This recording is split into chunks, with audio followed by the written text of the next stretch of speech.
नमस्कार, एक बार फिर से आप सभी का बहुत बहुत स्वागत है हमारे YouTube चैनल पे। आज फिर से मैं आप सभी के लिए क्लास 9th हिस्ट्री चैप्टर 2 जिसका नाम है यूरोप में समाजवाद एवं रूसी क्रांति। मुख्य रूप से आपको जो इस चैप्टर में पढ़ना है वो पढ़ना है रूसी क्रांति के बारे में कि रूसी क्रांति क्या था, रूसी क्रांति कैसे शुरू हुआ और रूसी क्रांति में कौन कौन सी ऐसी घटनाएं हैं जो घटी है। इससे पहले हमने आपको क्लास 9th के चैप्टर 1 जिसका नाम था फ्रेंच रेवोल्यूशन अर्थात फ्रांसीसी क्रांति, इसके बारे में बताया था। पूरे चैप्टर को मैंने बहुत ही विस्तार से समझाया था। तो अब चैप्टर नंबर 2 की बारी आ जाती है। तो चैप्टर नंबर 2 अर्थात अध्याय 2 ये कौन सा है? क्लास 9th है और क्लास 9th के हिस्ट्री का चैप्टर नंबर 2 है ये, और इसका नाम है यूरोप में समाजवाद। मतलब यूरोप जो कई सारे देशों का एक ग्रुप है, तो इसके अंदर समाजवाद विचारधारा कैसे फैला, और साथ ही साथ यहां पे हम रशियन रेवोल्यूशन के बारे में ही पढ़ेंगे कि रसिया के अंदर क्रांति कैसे हुई। लेकिन एक बात जो है वो बड़े ही ध्यान से आपको सुनना है कि सबसे पहले अगर क्रांति की बात होगी तो हम पहली क्रांति में फ्रेंच रेवोल्यूशन की बात करेंगे अर्थात फ्रांसीसी क्रांति की बात करेंगे, और नंबर 2 पर जो आएगा वो आएगा रसिया की क्रांति। क्योंकि अब आपके एनसीईआरटी के चैप्टर में हमें हर एक चीज को स्टेप बाय स्टेप करके चलना है। तो यूरोप में समाजवाद और रूसी क्रांति के बारे में शुरुआत करते हैं। उससे पहले बता दें, आप इमेज को देख के कंफ्यूज मत होइएगा, क्योंकि ये कोई व्यक्ति ऐसा नहीं है जो रशियन क्रांति के समय में रहा हो, ये हम ही हैं। तो अब हम चलते हैं, आपको अगले स्लाइड में लेके चलते हैं और वहां पे बताते हैं कि शुरुआत कैसे हुआ, रसिया की क्रांति की शुरुआत कैसे हुआ। क्योंकि जैसे आपने फ्रेंच रेवोल्यूशन की शुरुआत वास्तिल के किले के टूटने से देखा था, ऐसे ही कुछ शुरुआत यहाँ पे रसिया में भी हुआ है। लेकिन सबसे पहला टॉपिक हमारा क्या कहता है? सबसे पहला टॉपिक ध्यान से समझना है, सामाजिक परिवर्तन का युग। सामाजिक परिवर्तन का मतलब समझ लीजिए, जब एक समाज में एक साथ कई सारे बदलाव होने लगते हैं, कई सारे परिवर्तन देखने को मिलता है, कई सारी चीजें बदलने लगती है, तो इसे हम क्या कहते हैं? सामाजिक परिवर्तन के नाम से जानते हैं। तो एक ऐसा समय ही हो गया था, एक ऐसा युग, एक ऐसा टाइम पीरियड चल गया था जिसमें समाज में बहुत सारी चीजों के अंदर बदलाव हो रहा था। तो सबसे पहले आपको क्या देखना है? फ्रांसीसी क्रांति के बाद यूरोप में स्वतंत्रता और समानता के विचार तेजी से फैलने लगे। ये पॉइंट आपको बड़े ही ध्यान से याद रखना है। इसलिए मैंने आपको सबसे पहले क्या बताया था कि पहला क्रांति क्या हुआ? फ्रेंच रेवोल्यूशन हुआ, फ्रांसीसी क्रांति हुई, और फ्रांसीसी क्रांति के बाद क्या हुआ? उसके बाद हुआ रूसी क्रांति। लेकिन रूसी क्रांति में ये क्रांति आई कैसे? लोगों के मन में ये विचार आया कैसे? तो हमारे यहां भारत में ही देख लीजिए ना, अक्सर देखे होंगे कि देखा देखी बहुत होता है, जो वो करेगा वही हम ही करेंगे। जैसे लड़कियों में ये आदत बहुत होती है कि वो क्या करते हैं ना, देखा देखी कपड़ा बहुत ज्यादा चूज करते हैं। वो एक लड़की कहेगी, अगर 4-5 लड़कियां बैठ जाए ना तो उनके पास बात ही यही होता है, उनके पास और कोई मुद्दा नहीं होता। उनको सबसे पहला जो ऑप्शन आता है वो आता है कपड़े का और दूसरा खाने का। तो कपड़े की बात में अगर एग्जाम्पल मैं दे रहा हूं कि कपड़ा क्या होता है, तो देखिए ये विचार फैलता है। एक लड़की किसी और लड़की को देख लेगी कोई सा सूट, तुरंत जाके मीशो पे सर्च करेगी, उसके बाद नहीं मिलेगा फ्लिपकार्ट पे सर्च करेगी, कहीं नहीं मिलेगा तो अपने लोकल बाजार में जाएगी, वहां पे हर दुकान को देखेगी कि वो वाला कपड़ा है कि नहीं है। तो ऐसा ही कुछ हुआ फ्रेंच रेवोल्यूशन और रसिया के रेवोल्यूशन में। फ्रांस की जो क्रांति हुई, फ्रांस की क्रांति के बाद वहां के लोगों को देखा रसिया वाला कि अरे भाई ये सब तो क्या ले आया, ये सब तो समानता ले आया, मतलब सब आदमी एक जैसा है, स्वतंत्रता हो गया। अब वहां पे संविधान से काम चल रहा है, वहां पे अब राजतंत्र खत्म कर दिया। लुई 16 उनकी बीबी मेरी एंटोनेट सबको पेल पाल के खत्म कर दिया, सबको क्या कर दिया? गुलेटिन कर दिया। ये सब भी सोचा कि हम काहे राजा के पास है, क्योंकि इसके यहां अभी तक समझना है आपको, इसके यहां अब तक क्या था? राजा था। कौन था? राजा था। और इसको हम आपको समझा देते हैं, किंग था। मतलब यहां अभी तक राजतंत्र ही चल रहा था, यहां पे राजा के द्वारा शासन हो रहा था। तो यहां के लोगों ने देखा कि फ्रांस तो हमसे तेज निकला भाई, ये क्या किया? ये तो वहां के राजा को मार दिया, दिस डैट कर दिया। अब यहाँ पे क्या आ गया? सभी व्यक्ति स्वतंत्र हैं। किस चीज से? तो याद होगा फ्रांस के क्रांति में क्या हुआ था?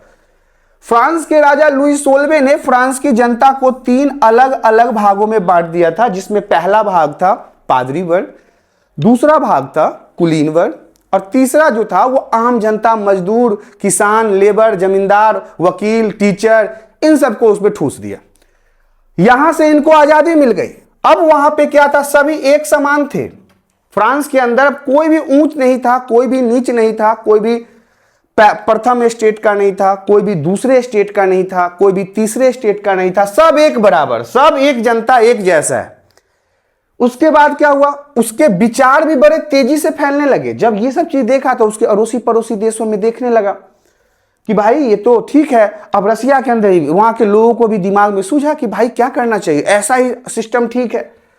तो इससे समाज की जो पुरानी व्यवस्था बदलने की संभावना जो थी वो पैदा हुई। अब वहां रसिया के लोग ने सोचा कि भाई ये पुराना तरीका था कि राजा शासन करेगा, राजा जो कहेगा वही मानेंगे, राजा को टैक्स पे करना है, आम जनता का कोई वैल्यू ही नहीं है। इन सब ने वहां भी अपना सोच बनाया कि क्यों ना हम वही करें जो फ्रांस ने किया है। तो भाई आपको याद होगा कि फ्रांस में कितना तमाशा हुआ है, कितने लोग मरे हैं, कितने लोगों का जब्बा हुआ है वहां पे गुलेटिन में। मतलब फिर से अब यही सब कुछ दोबारा होना है। तो रसिया की क्रांति में मुख्य रूप से मोटा मोटी समझ लीजिए कि यही सब चीजें फिर से होगी, फिर से गोलियां चलेगी, बंदूकें चलेंगी, खून खराबा होगा, मारपीट होगा, नेताओं का बदलेंगे, नए नेता आएंगे, नए राजनीतिक पार्टियां बनेंगी। यही होता है क्या, रेवोल्यूशन, यही होता है क्रांति। तो अब यहां पे आपने देखा सामाजिक परिवर्तन का युग, ये आपको समझ में आ गया होगा। अब हम इसके आगे के पॉइंट को देख लेते हैं कि अगला पॉइंट हमारा क्या कहता है। अब हम चलते हैं फ्रांसीसी क्रांति से पहले का समाज। देखिए कहीं ना कहीं तार तो जुड़ा हुआ ही होता है, पर तो हम रशियन रेवोल्यूशन पढ़ रहे हैं, अभी रसिया के अंदर की क्रांति को पढ़ रहे हैं। लेकिन देखिए बार बार ये हमको कहां लेके जा रहा है, फ्रांस पे लेके जा रहा है। बार बार हमको लुई सोल्वे के पास लेके जा रहा है, उनकी पत्नी मेरी एंटोनेट के पास लेके जा रहा है, बहुत सारे और भी बुलेटिन वाला मुद्दा पे लेके जा रहा है। लेकिन वहां तक नहीं जाना है। कुछ पॉइंट्स ऐसे हैं जो हमें समझना जरूरी है फ्रांस की क्रांति का। और मैं आप लोगों को भी बता दूं, यदि आपने फ्रेंच रेवोल्यूशन के चैप्टर को कंप्लीट नहीं किया तो सबसे पहले आपको उसी को कंप्लीट करना चाहिए, तभी आपको रसिया का रेवोल्यूशन समझ में आएगा। आप देख लो ना, हमने रशियन रेवोल्यूशन पढ़ाना शुरू किया, अभी तक 2 स्लाइड में हमने सिर्फ और सिर्फ फ्रांसीसी क्रांति के पॉइंट्स को ही देख रहे हैं, तो कितना महत्वपूर्ण हो जाता है। तो अब हम रसिया की क्रांति में देखेंगे कि फ्रांसीसी क्रांति से पहले का समाज क्या था। जब तक फ्रांस के अंदर रेवोल्यूशन नहीं हुआ था, क्रांति नहीं हुआ था, उससे पहले का वहां समाज किस प्रकार से था। हालांकि जिन बच्चों ने पहले के चैप्टर्स को पढ़ लिया होगा, अर्थात फ्रेंच रेवोल्यूशन के चैप्टर को पढ़ लिया होगा, उन्हें बहुत अच्छे से समझ में आ गया होगा कि वहां का समाज किस प्रकार से जी रहा था। लेकिन फिर भी एक बार मैं आपको और मोटा मोटा, वो कहते हैं ना समरी टाइप का, वो समझा देता हूं। आपको याद होगा कि समाज जो था वो स्टेट अर्थात श्रेणियों में बटा हुआ था। मैं आपको एक डायग्राम दिखाता हूं। ये है एक ट्रायंगल, और ट्रायंगल में सबसे शीर्ष का स्थान है, फिर बीच का स्थान है, फिर निचला स्थान है। तो पहले स्थान पे आते थे पादरी, ये आपको याद होगा। दूसरे पे आते थे कुलीन, और तीसरे पे आते थे सभी लेबर क्लास के लोग। तो कहने का मतलब है कि जब तक फ्रांस के अंदर क्रांति नहीं हुई थी, तब तक फ्रांस के अंदर सभी लोगों को 3 रूपों में बांट दिया गया था। एक तरह से समझो कि 3 भागों में बांट दिया था। कुलीन वर्ग और चर्च के पास अधिक शक्ति थी, सबसे ज्यादा शक्ति। याद रखिएगा कि सबसे ज्यादा शक्ति फ्रेंच रेवोल्यूशन में, फ्रांसीसी क्रांति में चर्च अर्थात प्रीस्ट, फादर के पास थी। मतलब एक तरह से जस्ट लाइक पंडित, हमारे यहां जो भारत में जिसे ब्राह्मण कहते हैं, जिसे पंडित जी कहते हैं, वही थे वहां के प्रीस्ट, पादरी। वो चर्च में पूजा करते थे, तो उनके पास सबसे ज्यादा पावर था। और सेकेंड नंबर पे कुलीन लोगों के पास पावर था। आम लोगों के पास बहुत कम ही अधिकार थे। अरे इनको तो खाने पीने का भी अधिकार नहीं था, ये तो सुसु पॉटी भी जाता था तो राजा से पूछ के जाता था कि जाए राजा जी, इनको राजा मना कर देता था, रे नहीं जाना, अभी रोक के रखो। तो ऐसा सिस्टम था। इन तीसरे वर्ग के लोगों को इतना ज्यादा दबाया गया है, इतना ज्यादा परेशान किया गया है, इतना ज्यादा टैक्स वसूला गया है। टैक्स के नाम पे मैं एक बार फिर से रिवाइज कर देता हूं। पहला टैक्स जो पादरी लेते थे और दूसरा टैक्स जो राजा लेता था। तो पहले टैक्स का नाम था टाइद और दूसरे का था टाइल। ये सारी चीजें जो है ना, कंसेप्ट आपको याद रखना है ताकि एग्जाम में आपको ना नर्वस नहीं होना है। कई बार होता है कि आप चैप्टर्स पढ़ रहे हो और एग्जाम के समय में ना बिल्कुल कंफ्यूज हो जाना है। तो ये तब होता है जब आप चीजों को रट्टा मारते हो, एकदम लाइन बाय लाइन जय श्री राम करके पढ़े जा रहे हैं। नहीं, ऐसा नहीं करना है, चीजों को समझना है। कंसेप्ट क्लियर होगा तो स्टोरी आप खुद भी बना सकते हो। तो अब यहां पे आपने देख लिया है कि फ्रांसीसी क्रांति से पहले का समाज किस प्रकार से एग्जिस्ट करता था फ्रांस के अंदर। अब हम आपको आगे के कुछ पॉइंट्सों को भी समझा देते हैं कि आगे क्या हो रहा है। अब हम चलते हैं कि फ्रांसीसी क्रांति के समाज के पहले वाले पॉइंट में ही, लेकिन क्रांति के बाद यह चर्चा शुरू हुई कि समाज में अधिकार किसके पास होने चाहिए। अब तो फ्रांस के अंदर रिवॉल्यूशन हो गया, क्रांति भी हो गई, तो चर्चा क्या होने लगी। अब आपको अचानक से आजादी मिल गया, आप अचानक से बिल्कुल ताजा हवा ले रहे हो, घूम रहे हो, खेल रहे हो, किसी से बात कर रहे हो, दुकान पे चाय पी रहे हो, ब्रेड भरपेट खा रहे हो। यही सब समस्या तो था फ्रांस के अंदर। तो अचानक से इतनी सारी आजादी। अब मान लो कोई व्यक्ति बहुत लंबे समय से किसी कैद खाना में था, जेल में था, अचानक से उसको जेल से बाहर निकाल दिया। वो देख रहा है, अरे भाई ये तो धूप उगा हुआ है, अरे यार हवा चल रहा है, बारिश हो रहा है, वो कितना प्रसन्न हो जाएगा। ऐसा ही प्रसन्नता फ्रेंच रेवोल्यूशन के बाद फ्रांसीसी जनता के अंदर आ गई।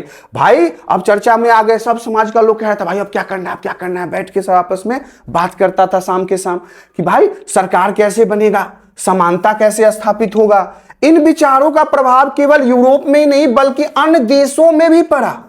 सब लोगों ने देखा, अरे साला इतना समानता हो गया है यहाँ पे। अब सोचो ना कि अचानक से, आप इस चीज को इमेजिन करो कि आपको अचानक से आजादी मिल गया हो, आपका हाथ बेड़ी में बंधा हुआ था, पैर बेड़ी में बंधा हुआ था, मुंह में कुछ और लगा के एकदम जाम किए हुए था, आपको ऐसे ही खड़ा। अचानक से आपको घूमने टहलने का मौका मिला, अचानक से आपको पेड़ पे चढ़ने का मौका मिला, नदी नहाने का मौका मिला, दोनों हाथ से भोजन करने का मौका। कितना प्रसन्नता हो गया, ये सब एकदम खुश। अब भाई अब समानता आएगा, नया सरकार बनेगा, सब आजाद होगा, सब वोट देंगे, भरपेट खाएंगे, अपने मन से खेती करेंगे, कोई हमको बुलेटिन नहीं करेगा। सबसे बड़ा टेंशन तो ये सबको था ही कि कुछ बोलेंगे तो कहीं बुलेटिन ना कर दे। तो अचानक से जो ये सब आजादी मिला ना, तो इसके अड़ोसी पड़ोसी जो देश थे, जैसे अब देख लीजिए रसिया की बात करें, बात अब सिर्फ फ्रांस में नहीं रही ना, बात अब बिखर गया। सबको पता चल गया कि भाई फ्रांस तो आजाद हो गया, राजा को मार दिया, रानी को मार दिया, सब खत्म कर दिया वहां पे। तो अब ये बात यूरोप में ही नहीं रहा, अन्य देशों में भी पड़ गया, फैल गया। सब अब कह रहा कि हमको भी आजादी चाहिए भाई। अब रसगुल्ला किसको अच्छा नहीं लगता, जहर ना कोई नहीं खाएगा। अगर मिठाई खाने की बात हो तो किसको नहीं पसंद है, सब कहेगा हाँ भाई मिठाई तो खाएंगे। तो पड़ोसी देशों को भी लगा रही है फ्रांस के हाथ में तो मिठाई आ गया है, तो ये मिठाई हम भी खाएंगे। लेकिन वही नहीं देखा कि मिठाई खाने के लिए वहां पे कितना हजार लोग मर गया है, कितने को गुलेटिन कर दिया, राजा रानी खुद पिला गए इस चक्कर में। तो अब देखिए ये बात भारत में भी आई। ये इसका थोड़ा सा व्याख्या आपको देखने को मिलेगा। हमारे भारत में उस समय राजा राम मोहन राय थे। देखिए भारत में राजा राम मोहन राय, अब ये मत समझ लीजिए कि ये राजा वाजा थे, नहीं, ये बहुत संस्कारी पुरुष थे। ये अच्छी अच्छी बातें अपने समाज को बताते थे ताकि समाज आगे की ओर बढ़ सके। राजा राम मोहन राय और डोरिजियो ने भी फ्रांसीसी क्रांति के महत्व का उल्लेख किया। ये लोग समाज के सुधारक थे, याद रखिएगा। राजा राम मोहन राय का नाम आप राजा देख के ही नहीं समझिए अच्छा भारत का राजा था, कि नहीं, भारत का राजा वजा नहीं थे, ये समाज सुधारक थे। समाज में सुधार करने का काम करते थे, पढ़े लिखे लोग थे, अच्छे व्यक्तित्व के लोग थे, संस्कारी पुरुष थे। समाज में जो गलतियां हो रही थी, बाल विवाह, सती विवाह, औरतों को परेशान करना, कुसंस्कारी वाला काम करना, तो इन चीजों को रोकने का काम राजा राम मोहन राय उस समय किया करते थे। और डोरिजियो भी जो थे ये भी समाज सुधारक थे, अपने भारत के नहीं थे, ये भी याद रखिएगा।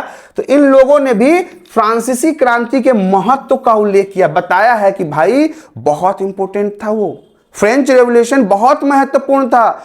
फ्रांसीसी क्रांति होने के बाद पूरी दुनिया में ये चीजें फैली और पूरी दुनिया जो है वो डेमोक्रेसी को एक्सेप्ट किया, जनतंत्र को एक्सेप्ट किया, गणतंत्र को एक्सेप्ट किया और राजतंत्र को खत्म किया है। अब आपके चैप्टर का वो सब पड़ाव स्टार्ट हो रहा है जो आपको समझना बहुत महत्वपूर्ण रहेगा। देखिए उदारवादी, रेडिकल और रूढ़िवादी। अब आप सोच रहे होंगे कि क्या ये हम लोग फ्रांस की क्रांति में तो ये सब कभी सुने ही नहीं थे। कोई बात नहीं, नहीं सुने थे तब बढ़ रहे हैं ना, तो धीरे धीरे सुनना पड़ेगा। ये उदारवादी क्या था भाई, ये रेडिकलवादी क्या थे, ये रूढ़िवादी क्या थे, तो ये सब विचार थे, सोच थे, इंसानों के सोचने का तरीका था कि कौन सा व्यक्ति किस प्रकार से सोचता है। जस्ट लाइक आप हमारे भारत की बात कर लो तो हम कहते हैं ना, साला बड़ा दुष्ट है यार, किसी का अच्छा नहीं सोचता है। तो ये क्या है? सोच है, दुष्टता की सोच है। तो हालांकि ये सब दुष्ट नहीं थे, लेकिन मैं एक सोच की तरह से आपको समझा रहा हूं कि ये सब एक प्रकार की मानसिकता थी, सोच था कि किन विचारों पे हमें चलना है। हमारी नानी और हमारी दादी जो है वो आजकल के समय में जब दिल्ली आएगी और लड़कियों को देखेगी ये छोटे छोटे कपड़े पहन के घूमते हुए सड़कों पर ऐसे ही, तो वो सब क्या कहेगी? वाह, इस सबको तो लाजे बीज नहीं है, इस सब तो बड़ा निर्लज आदमी है, बेशरम है। तो क्यों? क्योंकि उन लोगों ने कभी इन सब चीजों को देखा नहीं है, कभी उन लोगों ने इन सब चीजों को कभी नजदीक से देखा नहीं, क्योंकि गांव समाज में वो लोग बहुत पुरानी संस्कृति के लोग हो गए। उस समय बहुएं पल्लू डाल के रहा करती थी। अरे उस समय का तो हाल इतना खराब था कि शादी होने के बाद लड़का खुद ही अपने बीवी को 14 साल 15 साल के बाद देखता था, उसे पता ही नहीं था कि किससे ब्याह करा दिया। 15 साल के बाद होके वो औरत आती थी अपने ससुराल, तब पता चलता था अच्छा इसी से 14 साल पहले शादी हुआ था क्या। कई बार तो इसमें बहुएं ही चेंज हो जाती थी, शादी किसी और से करा दे और भेज किसी और को दे। कई बार ऐसा हुआ है कि शादी कराने समय में ना सुंदर लड़की को बिठा देता है और 4-5 साल के बाद तो ऐसे भी चेहरा चेंज होना है तो किसी को भी भेज दिया। वहां देखा, अरे साहब किसको भेज दिया भाई, मतलब इसमें गड़बड़ होता था। तो अब हमें समझना है कि उदारवादी, रेडिकल और रूढ़िवादी क्या है। तो देखिए, यूरोप में समाज परिवर्तन को लेकर लोगों के 3 विचार हो गए। यूरोप में जब समाज के अंदर परिवर्तन चल रहा था, लोग जब फ्रांस की क्रांति के चीजों को देख के अपने देश के अंदर भी बदलाव करना चाहते थे, तब उन्होंने क्या किया, वहां की जो आम जनता थी ना, जो पब्लिक थी, समझिएगा ध्यान से, जो वहां की जनता थी उनके ना 3 विचार बन गए। अब ध्यान से समझिए क्या 3 विचार बन गए। तो पहला नंबर, दूसरा नंबर और तीसरा नंबर, ये पब्लिक जनता ही बट गई, जिसपे पहले नंबर पे कौन आया? उदारवादी। दूसरे नंबर पे कौन आया? रेडिकल। और तीसरे नंबर पे कौन आया? रूढ़िवादी। ये 3 विचार बन गए।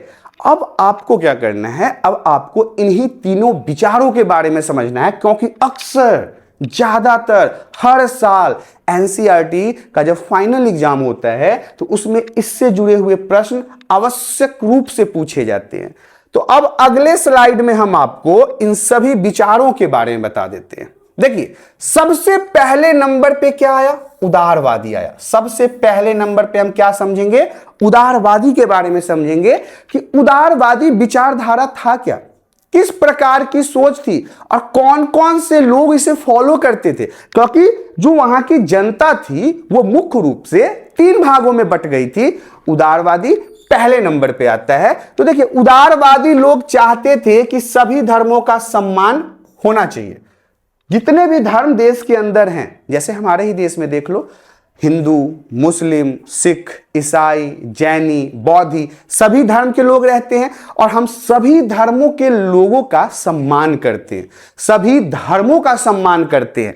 तो उदारवादी विचार के जो लोग थे ना, वो चाहते थे कि जितने भी धर्म हैं पूरी दुनिया में या हमारे देश में, उन सभी धर्मों का एक समान सम्मान मिले। ऐसा नहीं कि हम हिंदू हैं तो मुसलमान को गाली दे दिए, कोई मुसलमान है तो हिंदू को गाली दे दिया, ऐसा नहीं। सभी धर्म को इज्जत मिले, किसी एक धर्म को विशेष महत्व ना दिया जाए। इनका यह भी कहना था किसी एक धर्म को लेकर सिर्फ उसी का गुणगान नहीं होना चाहिए। हमारा भारत जो है वो मुख्य रूप से हिंदू प्रधान देश है, यहां पे ज्यादातर लोग हिंदू रहते हैं। लेकिन इसका यह मतलब तो नहीं है ना कि हम मुसलमानों को गाली देना शुरू कर दें, मुसलमानों को देश से भगा दें, मुसलमानों को मारना शुरू कर दें। अरे उल्टा तो मुसलमान हम लोग को मार रहा है। समझिए बात को, उत्तम नगर का कांड सुने होंगे कि 4-5 वो मुल्ला जी मिलके एगो बेचारा हिंदू को पेल दिया। होली के दिन गलती था भी नहीं, कुछ कोई गलती नहीं, फिर भी मार दिया ना। तो ऐसा नहीं होना चाहिए, सभी धर्मों का समान महत्व होना चाहिए, व्यक्ति के अधिकार सुरक्षित रहे। जितने भी समाज में व्यक्ति होते हैं, जितने भी लोग होते हैं, उन सभी को अधिकार मिलना चाहिए। हमारे भारत में ही हमारा जो संविधान है, हम सभी व्यक्तियों को, भारत के जनता को फंडामेंटल राइट्स देता है ना, हंसने का, बोलने का, शिक्षा का, इस सब का अधिकार है ना जी हमारे पास। वो ये भी चाहते थे कि निर्वाचित सरकार बने, कानून के अनुसार शासन हो और न्यायपालिका स्वतंत्र हो। ये जो उदारवादी विचारधारा के लोग थे, इनका कहना था कि देख भाई, हम इस विचार के ऊपर चलेंगे जिसमें सभी धर्मों का सम्मान हो। नंबर 1 पे आपको याद रखना है, इस विचारधारा के व्यक्ति हमेशा चाहते थे कि जितने भी धर्म हैं सबको समान समझा जाए। किसी एक धर्म को लेकर आप मौका ऐसा ना देश में बना दें जिसमें सिर्फ एक ही धर्म को लेकर गुणगान हो। दूसरी बात कि व्यक्ति को अधिकार मिलना चाहिए, सुरक्षित होना चाहिए व्यक्ति को। और सबसे इंपॉर्टेंट बात कि समाज में आपको यह बात सुनिश्चित करना होगा कि हमेशा जनता के द्वारा चुने गए प्रतिनिधि के द्वारा ही सरकार बनेगा। कहने का मतलब यह है कि जो जनता कहेगी, जिसे जनता मत देगी, जिसे जनता वोट देगी, वही व्यक्ति सरकार बना सकता है। इसी को हम क्या कहते हैं? डेमोक्रेसी भी कहते हैं, जनतंत्र भी कहते हैं। क्योंकि हमारे भारत में क्या होता है, कोई भी व्यक्ति राजा तो नहीं है ना, बिना वोट दिए हुए कोई व्यक्ति सरकार बना सकता है? नहीं। तो ऐसा ही सोच किसका था? उदारवादी लोगों का था। उदारवादी लोग इन्हीं सोचों के ऊपर आधारित थे। जब मैं आपको तीनों विचारधाराओं को बता दूंगा, उसके बाद आप ये कंफर्म कर लीजिएगा कि कौन सा विचारधारा सबसे बढ़िया लगा आपको, क्योंकि एक एक करके मैं तीनों विचारधारा को आपको समझा दूंगा। इन तीनों विचारधारा में आपको डिसाइड करना है कि आपके हिसाब से कौन सा विचारधारा बढ़िया था। तो यहां पे आपने देखा कि उदारवादी हमने आपको समझा दिया। अब मैं आपको उदारवादी विचारधारा में कुछ और भी समझा देता हूं।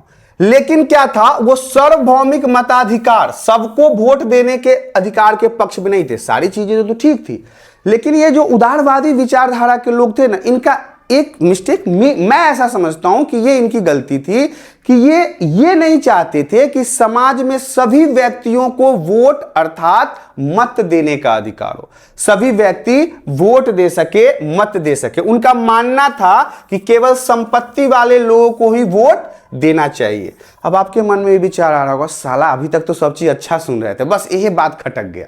इनका कहना था कि समाज में वही लोग वोट दे सकते हैं जिनके पास माल होगा, जिनके पास संपत्ति होगा, जिनके पास पूंजी होगा, जिनके पास पैसा होगा। सभी व्यक्ति, मतलब ये मजदूर, गरीब, भिखारी, ये सब वोट नहीं देगा भाई। सिर्फ पूंजीपति वाले, जिनके पास पैसा होगा, जिनके पास जमीन होगा, जिनके पास बिल्डिंग्स होगी, जिनके पास फैक्ट्रियां होगी, वही व्यक्ति सिर्फ वोट दे सकते हैं। यह सोच किसका था? यह सोच था उदारवादी विचारधारा के लोगों का।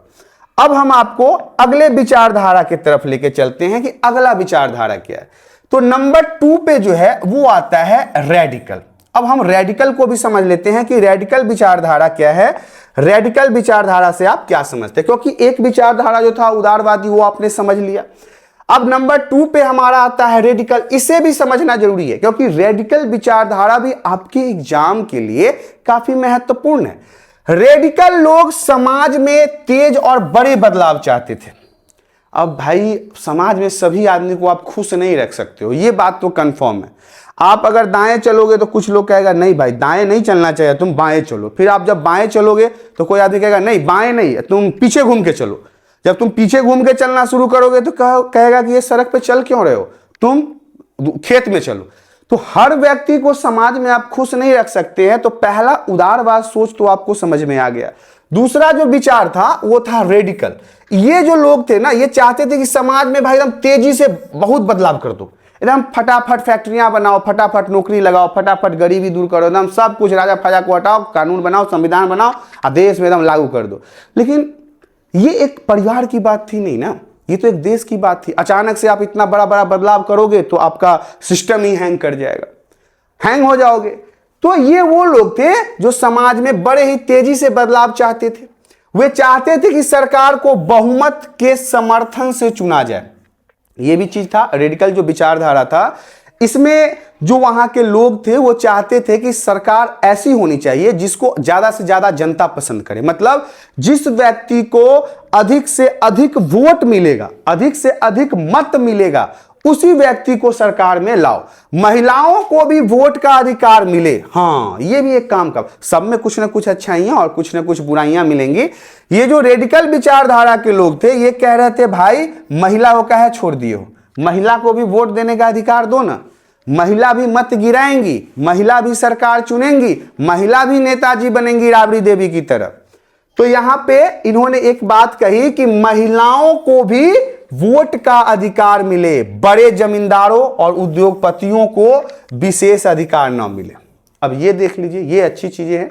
इनका कहना था, रेडिकल विचारधारा के लोगों का, कि जो जमींदार हैं, जो पैसे वाले हैं, जो पूंजीपति हैं, इन सभी को किसी भी प्रकार का विशेषाधिकार नहीं प्राप्त होना चाहिए। विशेषाधिकार आप समझते हैं ना, विशेषाधिकार क्या होता है कि ऐसे व्यक्ति, मतलब समाज में तो सारे व्यक्ति एक समान होते हैं, लेकिन अगर आप किसी व्यक्ति को, किसी खास जाति को, किसी खास समुदाय को कुछ विशेषाधिकार दे देते हो, कुछ अलग से अधिकार दे देते हो, तो उसके विरोधी थे, उसका विरोध करते थे ये रेडिकल वाले। कहते थे कि नहीं, ये सही चीज नहीं है, क्योंकि ये तो विचार था। तो यहां पे ये रेडिकलवादी लोगों का विचारधारा था। अब हम आपको रेडिकलवादी विचारधारा में कुछ और बातें बता देते हैं। और बातें क्या क्या हैं? तो देखिए, वे निजी संपत्ति के पूरी तरह से विरोधी नहीं थे। इनका मानना था कि निजी संपत्ति होना चाहिए इंसानों के पास। अगर कोई व्यक्ति निजी संपत्ति रखता है तो वो रख सकता है, पूर्ण रूप से ये कहीं ना कहीं कह सकते। निजी संपत्ति कहने का क्या मतलब है कि ये पूंजीवाद के विरोधी नहीं थे, मतलब समर्थक ही थे कुछ हद तक, पूर्ण रूप से ये निजी संपत्ति के विरोधी नहीं थे। लेकिन कुछ लोगों के पास संपत्ति का अत्यधिक संकेंद्रण गलत मानते थे। अब इन लोगों का कहना है कि कुछ ही व्यक्ति, समाज में अगर 5000 लोग हैं, उसमें से 5 लोगों के पास ही सबसे ज्यादा प्रॉपर्टी, सबसे ज्यादा पैसा, सबसे ज्यादा उद्योग, सबसे ज्यादा फैक्ट्रियां हैं, तो ये क्या कहलाता है? ये कहलाता है संपत्ति का संकेंद्रण। तो इसके विरोधी थे कि नहीं, समाज में कुछ ही लोगों के पास सबसे ज्यादा प्रॉपर्टी और पैसा नहीं होना चाहिए, और पूर्ण रूप से ये निजी प्रॉपर्टी रखने के भी विरोधी नहीं थे।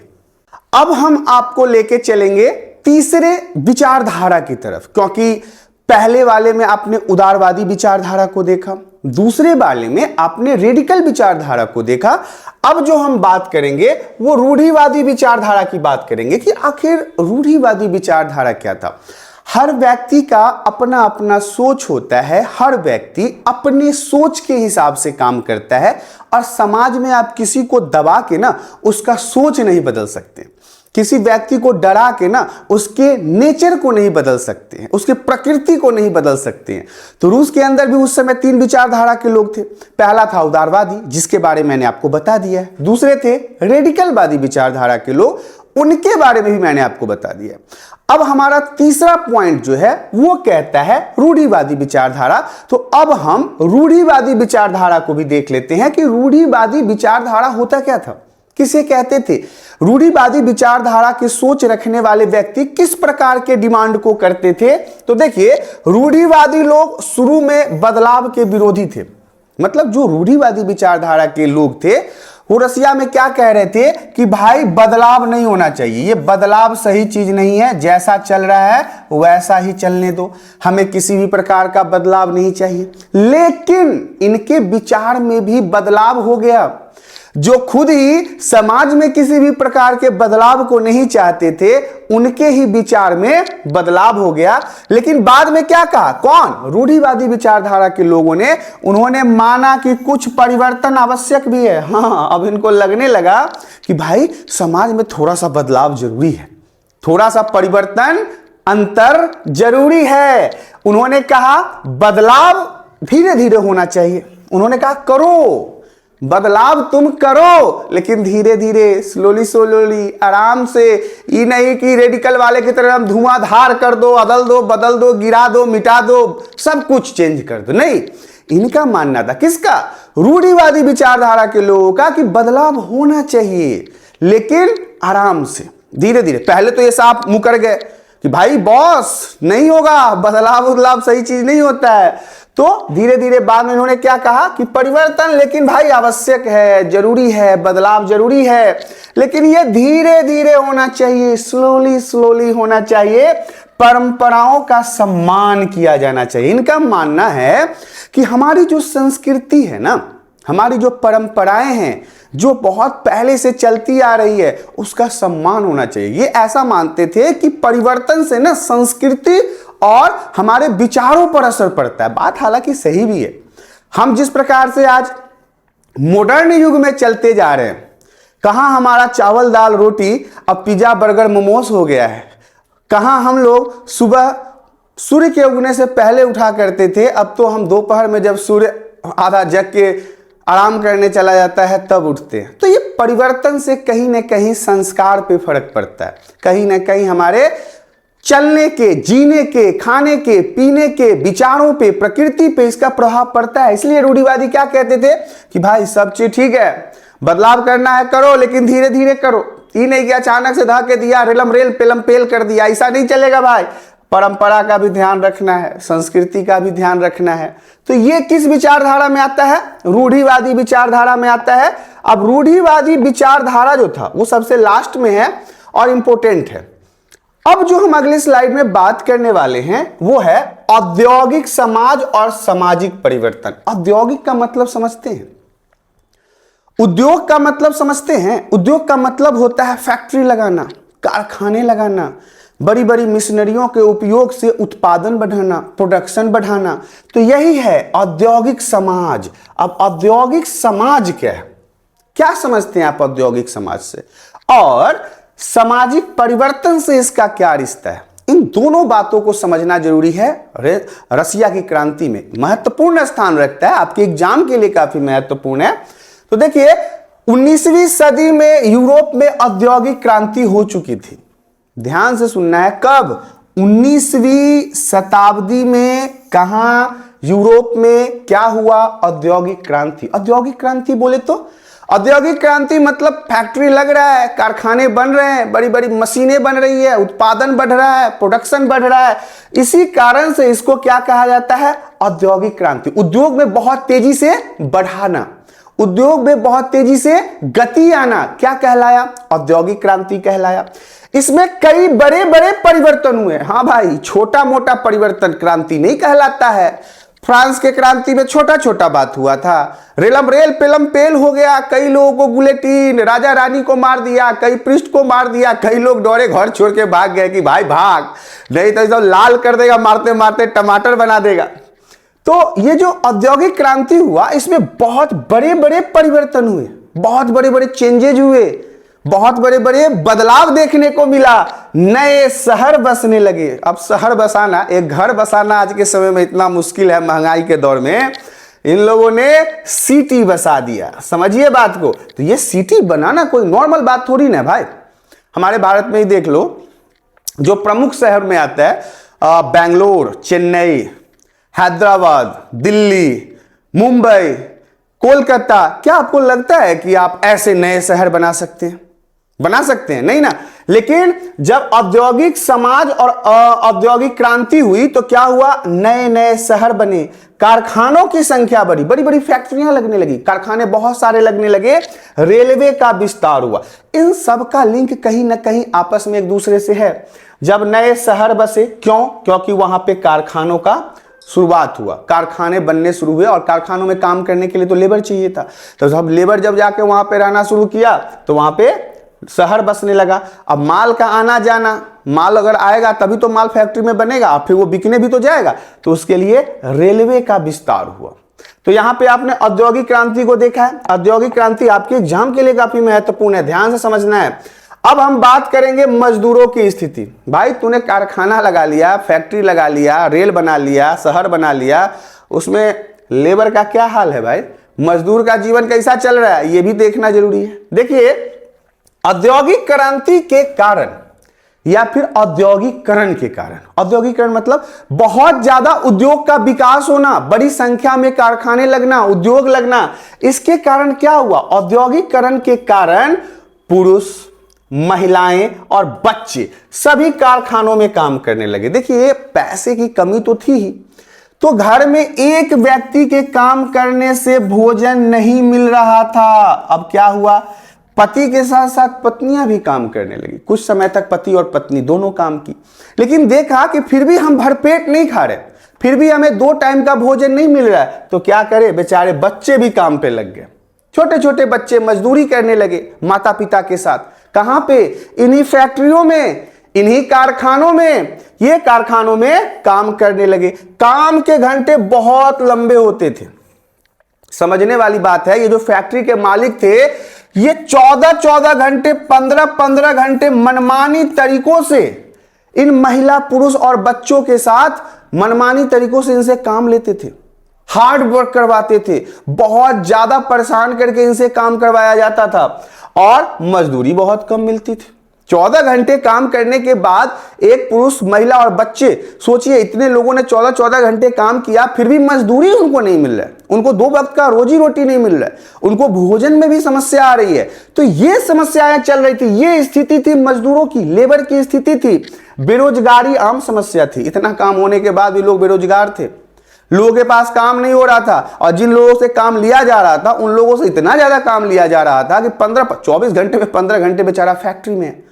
बाल बच्चे, मियां बीबी सब फैक्ट्री में काम कर रहे हैं और इसके बाद भी अगर उन्हें सही समय पर वेतन ना मिले, सही उनको पैसा ना मिले जिससे उनका परिवार चल सके, तो लोग दुखी हो जाते हैं। तो ये मजदूरों की स्थिति थी। औद्योगिकरण के कारण क्या हुआ, महिला पुरुष बच्चे सभी फैक्ट्री में काम करने लग गए। उनके काम के जो टाइम पीरियड थे ना, बड़े लंबे लंबे हुआ करते थे, बहुत लंबे समय तक उनसे काम लिया जाता था और काम लेने के बावजूद भी उन्हें सही टाइम पर और सही पैसा नहीं दिया जाता था और बेरोजगारी आम समस्या हो रही थी, लोग बेरोजगार हो रहे थे। तो ये मजदूरों की स्थिति थी रशियन क्रांति में। इस सब को पॉइंट को आपको समझना बहुत जरूरी है।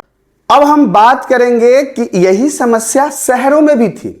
सिटीज जो नए नए बन गए, बस गए लोग वहां पे, शहरों में भी समस्याएं आ रही थी। अब इन समस्याओं के बारे में देख लेते हैं कि आखिर शहरों में क्या समस्याएं आ रही थी।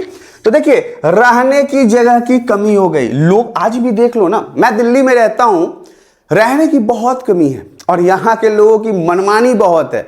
मतलब अपने हिसाब से रेंट तय करेंगे, जिसका रेंट 2000 होना चाहिए वो यहां पे 4000 बोला जाएगा।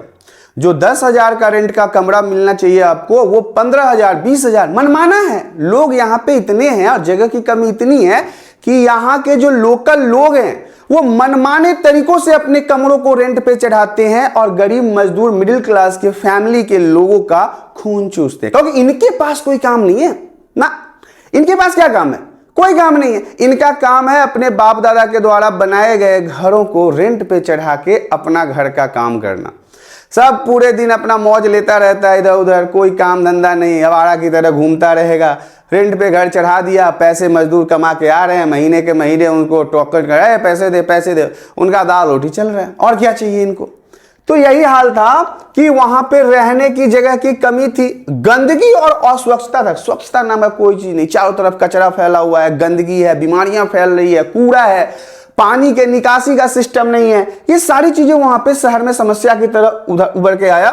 उदारवादी और रेडिकल इन समस्याओं का समाधान खोजने की कोशिश कर रहे थे। ये जो दो थे, रूढ़िवादी को छोड़ के उदारवादी विचारधारा के लोग और रेडिकल विचारधारा के लोग, ये लोग ये कह रहे थे कि भाई कैसे भी इस समस्या जो निकल रही है ना, ये सब समस्या जो मजदूरों के साथ हो रहा है, शहरों में हो रहा है, इसका कुछ ना कुछ समाधान निकलना चाहिए। कैसे भी करके रहने की जगह का व्यवस्था हो, शहर को स्वच्छ किया जाए, गंदगी को दूर किया जाए, आम मजदूर जिनसे लंबे समय तक काम करवाया जाता है उनके टाइम पीरियड को कम करवाया जाए, उनको सही समय पर वेतन और सही मात्रा में वेतन दिया जाए, बच्चों को काम करने से कारखाने में रोका जाए। ये सारी चीजों के ऊपर काम करना चाहते थे कौन, उदारवादी विचारधारा के लोग और रेडिकल विचारधारा के लोग।